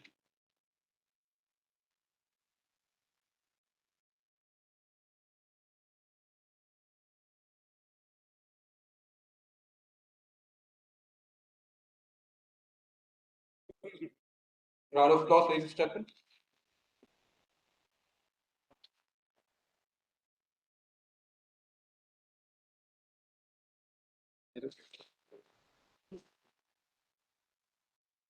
The team winning the second prize will be awarded sum of 50,000 rupees. Thank you.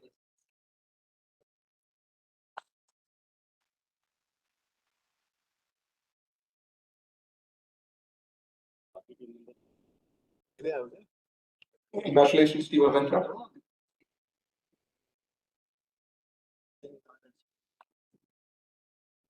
Next, I'll be announcing the team which has secured the third prize for track 1. Third prize for track 1 goes to Team Regal Rins.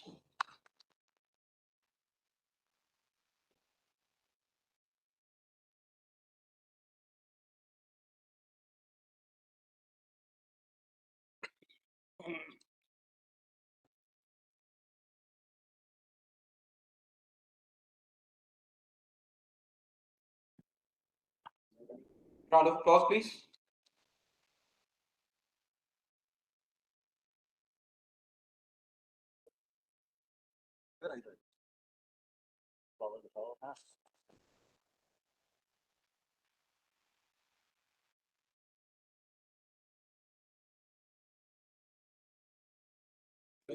Team winning the third prize will be awarded sum of 30,000 rupees.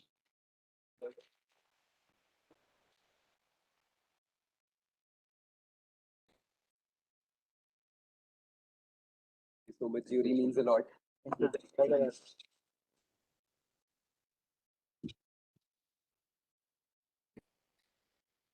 Next, I would like to invite upon the dais Team Live in Sense, who are being awarded a consolation prize.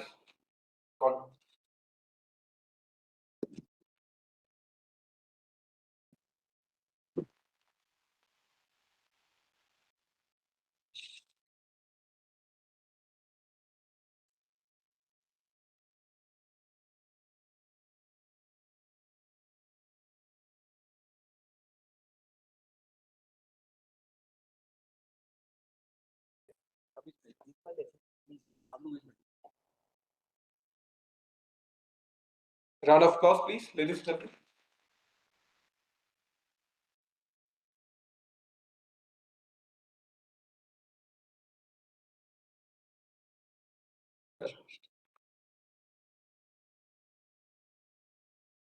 Next, we will also be awarding a certificate of merit to the team who could not make it to the grand finale and were eliminated in the pre-final round. The certificates being awarded to the team from JK Cement, if they're present here.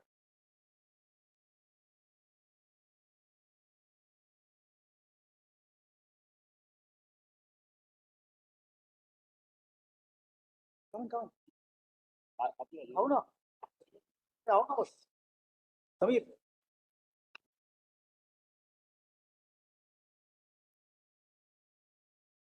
Take note of our CC. Mr. Pascal. There is a Round of applause, please.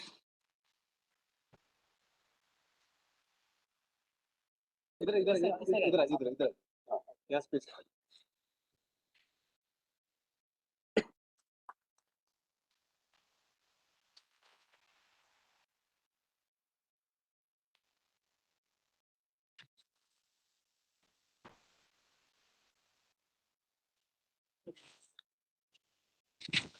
Many congratulations to all the winners and also those who made it to the grand finale. Next, we'll be announcing the winners from track 2. Any guesses on who the winning teams? The first prize goes to Team Civil GPT. Big round of applause to them, please.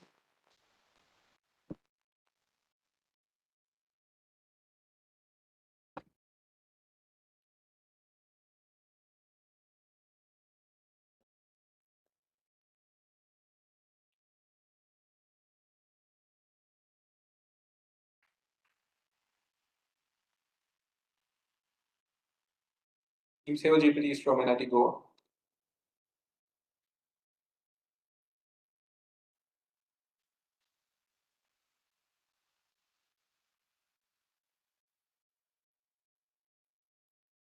The winning team will be awarded a sum of 1 lakh rupees.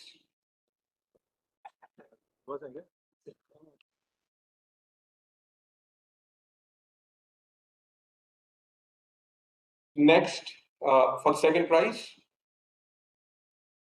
the team which has won the second prize is the team from IIT Gandhinagar.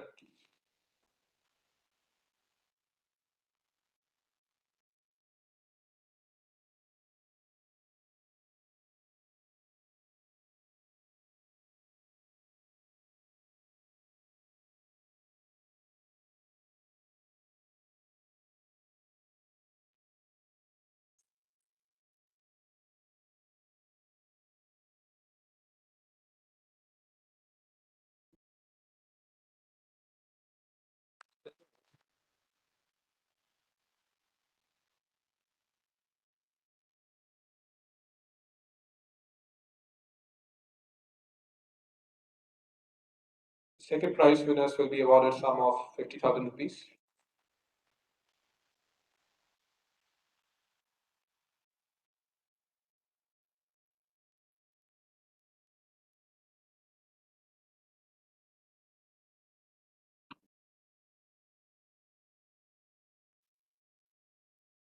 Congratulations.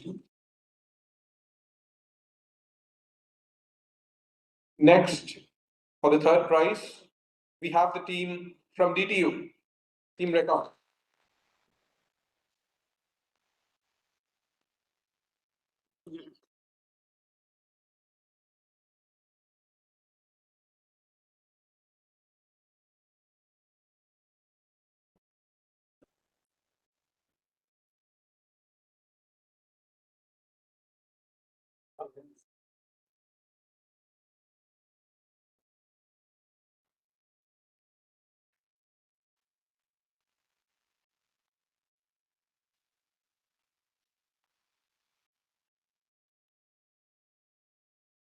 The third prize winners will be awarded a sum of 30,000 rupees.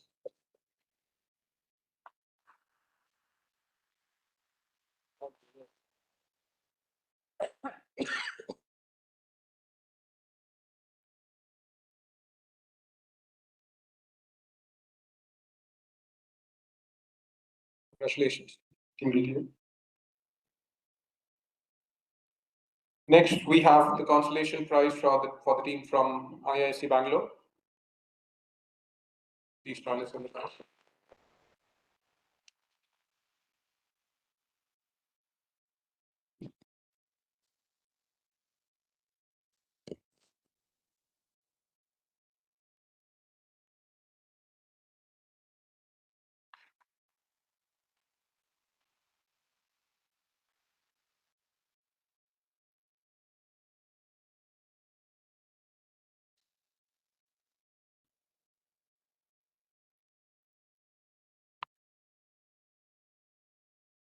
Congratulations to you.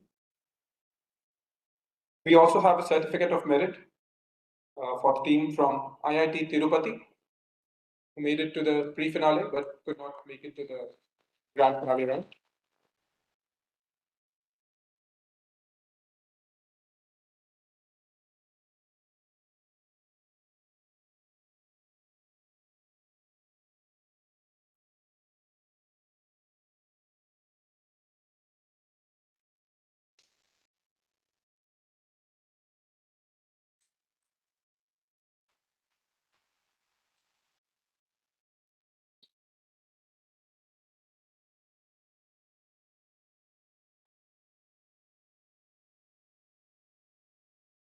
A big round of applause for all the teams from track 1 and track 2, both those who have made it to the grand finale and also those who got eliminated in the pre-finale round.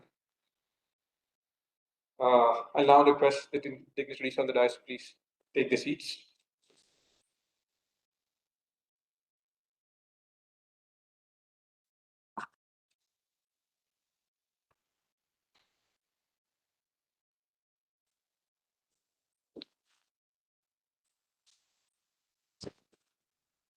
NCB has, for the first time, introduced an award for its distinguished alumni in recognition of their achievements and contributions. This year, the Distinguished Alumni Award is awarded to none other than Dr. Raju Goyal, Executive Vice President and Chief Technical and Sustainability Officer at CemHack Limited. Dr. Goyal was a student of the 1989 batch of the PG Diploma course in Civil Technologies at NCB Pallabad. I'll read the citation for the award. It's my honor to do so. Dr. Raju Goyal is an innovative and results-driven leader with over 35 years of proven success in the manufacturing industry across Asia, Africa, Europe, and Oceania. He has consistently delivered quantifiable and sustainable profit growth in competitive environments through strategic initiatives, tactical business solutions, organizational improvements, capacity expansions, production, and quality enhancement, sustainability and R&D programs, technological adoption, cost optimization, waste processing, and supply chain redesign. Dr. Goyal is widely respected for his prudent judgment, agility, decisiveness, high energy, and unwavering ethical standards. He is known for his compassion, curiosity, and fairness in dealing with people, fostering cultures of accountability, empowerment, and recognition of success. As the Chief Technical and Sustainability Officer at Ultratech Cement Limited, Dr. Goyal's visionary leadership has been instrumental in advancing the net zero strategy, enhancing alternative fuel utilization, driving sustainable practices, and strengthening operational excellence. Throughout his distinguished career, he has held senior leadership positions with global cement industry leaders, including the Asia Pacific Director of Technical Services at CRH PLC, Vice President Corporate Technical Services at Holcim Limited. His expertise spans advanced process engineering, energy management, alternative fuels and materials, digital transformation, and product development, positively impacting operations worldwide. Dr. Goyal holds a PhD from Sharda University, an executive MBA from the University of Chicago Booth School of Business, a postgraduate diploma in cement technology from NCB, and a master's degree in chemistry, among other academic credentials and achievements. He's a recognized thought leader in the industry technical committees and sustainability forums. His dedication to innovation, sustainable growth, and industry collaboration has advanced the strategic goals of his organization and brought great pride to the NCB alumni community worldwide. In recognition of his extraordinary contributions to the cement industry, National Council for Cement and Building Materials proudly confers upon Dr. Raju Goyal the NCB Distinguished Alumni Award 2025. Many congratulations, sir. I'll request Dr. Chaturvedi to please present the award to Dr. Goyal.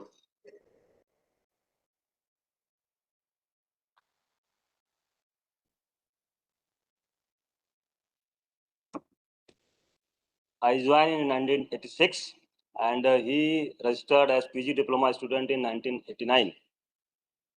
And probably I took some classes.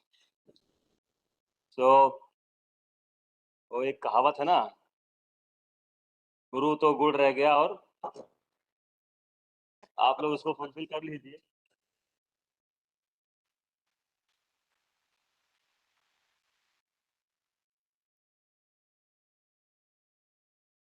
Really proud moment.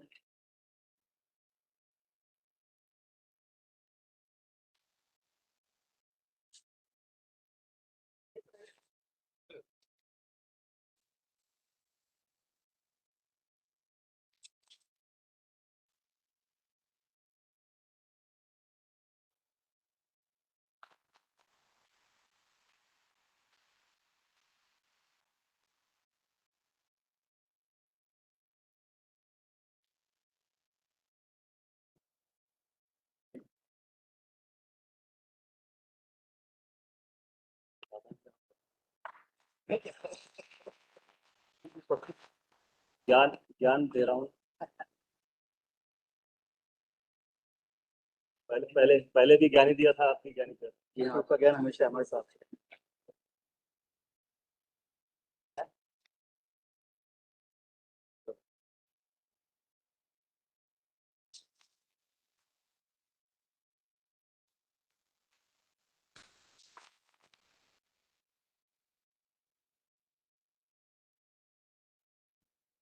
And now request chief guest.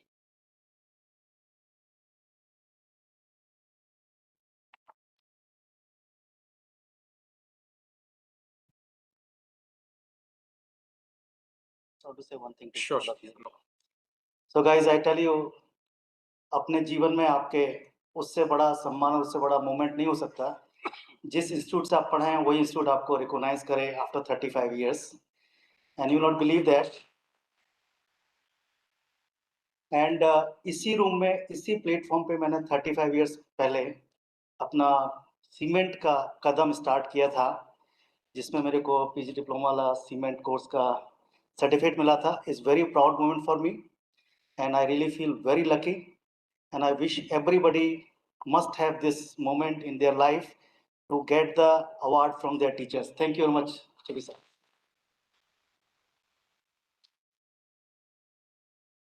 Thank you so much for your kind words.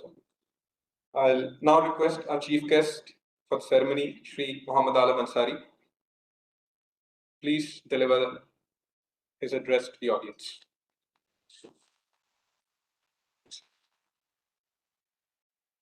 Thank you. Good evening, everyone. I'm MD Alam Ansari, Deputy Director, Startup India, DPIIT, Government of India. So you must have heard Startup India. This initiative is led by DPIIT under the direct guidance of PM and our Commerce and Industry Ministry, Piyush Goyal sir. So you must have heard the term that don't be a job seeker, be a job creator. So Startup India is doing that only. And the biggest contribution of Startup India initiative is the change of mindset that have made in India. Now, before 10 to 20 years ago, if anyone starts any business or something, they will say, धंधा कर रहा है, कुछ नहीं हुआ, job नहीं मिला, तो धंधा कर रहा है, कुछ दुकान खोल लिया. But now they are proudly announcing that we are a startup. So this change of mindset is only possible with the initiative of Startup India, like initiative and encouragement from the Prime Minister himself. So first of all, on behalf of DPIT, I congratulate NCB for organizing this kind of hackathon and participation from startup, academia, mentors. It's very appreciable. Today, our Joint Secretary Sanjeev sir could not join, and but this is very near to his heart, and he really wanted to participate here. But on behalf of sir also, I congratulate NCB for organizing this event. So today I'll not just talk very much, but I just congratulate the participant and winners also. And in short, I just request all the startups and mentors to go through our website, that's startupindia.gov.in, and you will get a list of facilities, mentorship, schemes, and opportunities for startup and mentors also, for funding, for mentorship, for credit, tax exemption. So I will not go in detail, but you just visit our website and you will get to know about our schemes, and that is very beneficial for all startups. So thank you for having me here, and thank you very much. Thank you, sir.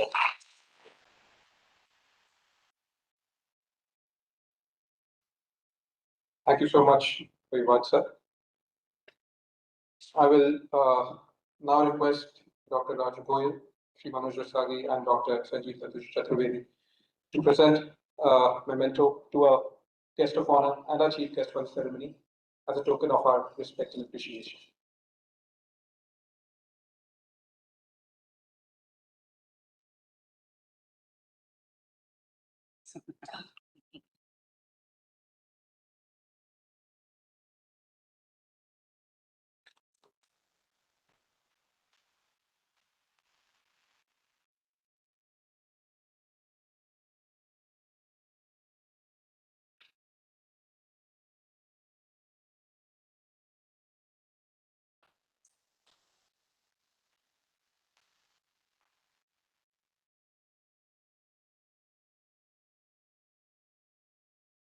Facebook पे डाल देना आज Instagram हो गया Instagram LinkedIn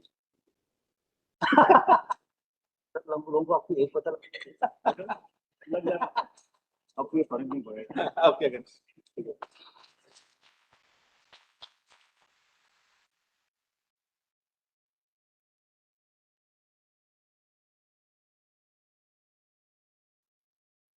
कभी आ रही है मेरे लिए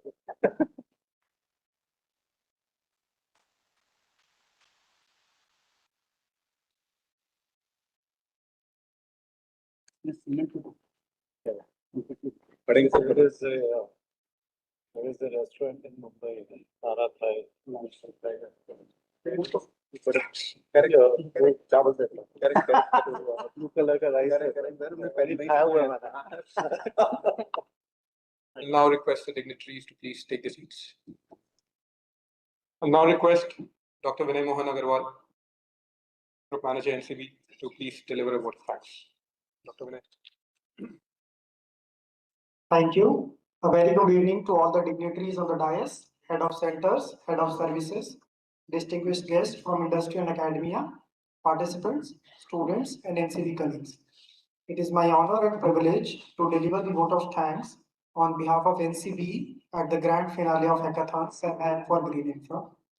We express our deepest gratitude to our chief guest, Shri Mohammad Alam Ansari, Deputy Director Startup India, for gracing the occasion with her presence and for her inspiring address.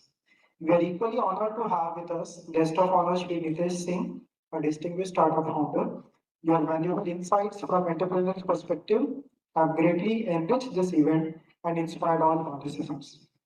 We place on record our sincere appreciation to eminent jury members, Dr. Raju Goyal, Chairman of Track 1, Shri Manoj Rustagi, Chairman Track 2, Dr. L.P. Singh, DG NCB, Shri Samir Bharadwaj, Shri Rajesh Kumar, Shri Abhinav Mathur, Dr. Abhishek Rai, Dr. Akshay Trivedi, Dr. Shweta Goyal, and Shri Brijesh Singh NCB for their valuable time, expertise, and thoughtful evaluation of teams.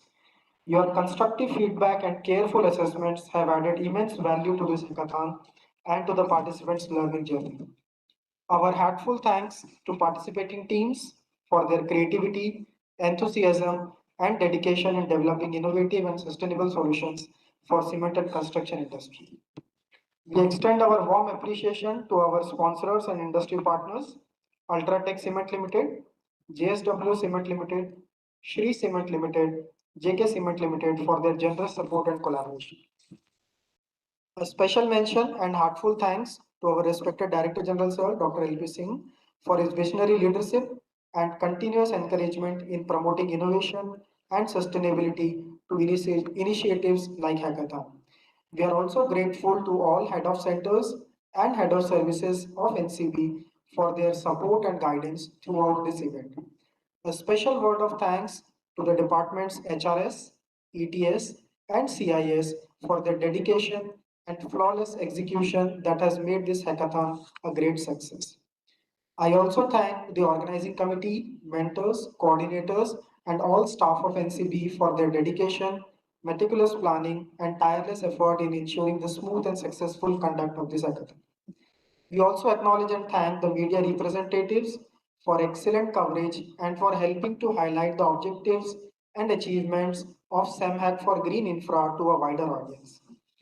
A word of appreciation is also important for students and faculties from various institutions, online participants, and all the other attendees who have joined virtually from different locations and who have contributed equally for the success of this hackathon. As we conclude this grand finale, let us carry forward the spirit of collaboration, creativity, and sustainability that CemHack for Green Infra has fostered. Together, let us continue working towards a greener, smarter, and more innovative future for the cement and infrastructure industry. Thank you all once again for your presence, support, and valuable contributions in making CemHack a resounding success. Thank you all.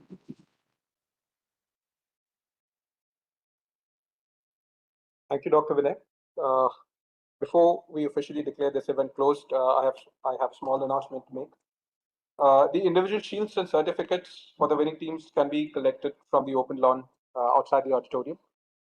So thank you, everyone, for sparing your precious time to attend this event. Thank you, all the dignitaries. Thank you, students. Thank you, colleagues. Thank you, all the guests and invitees.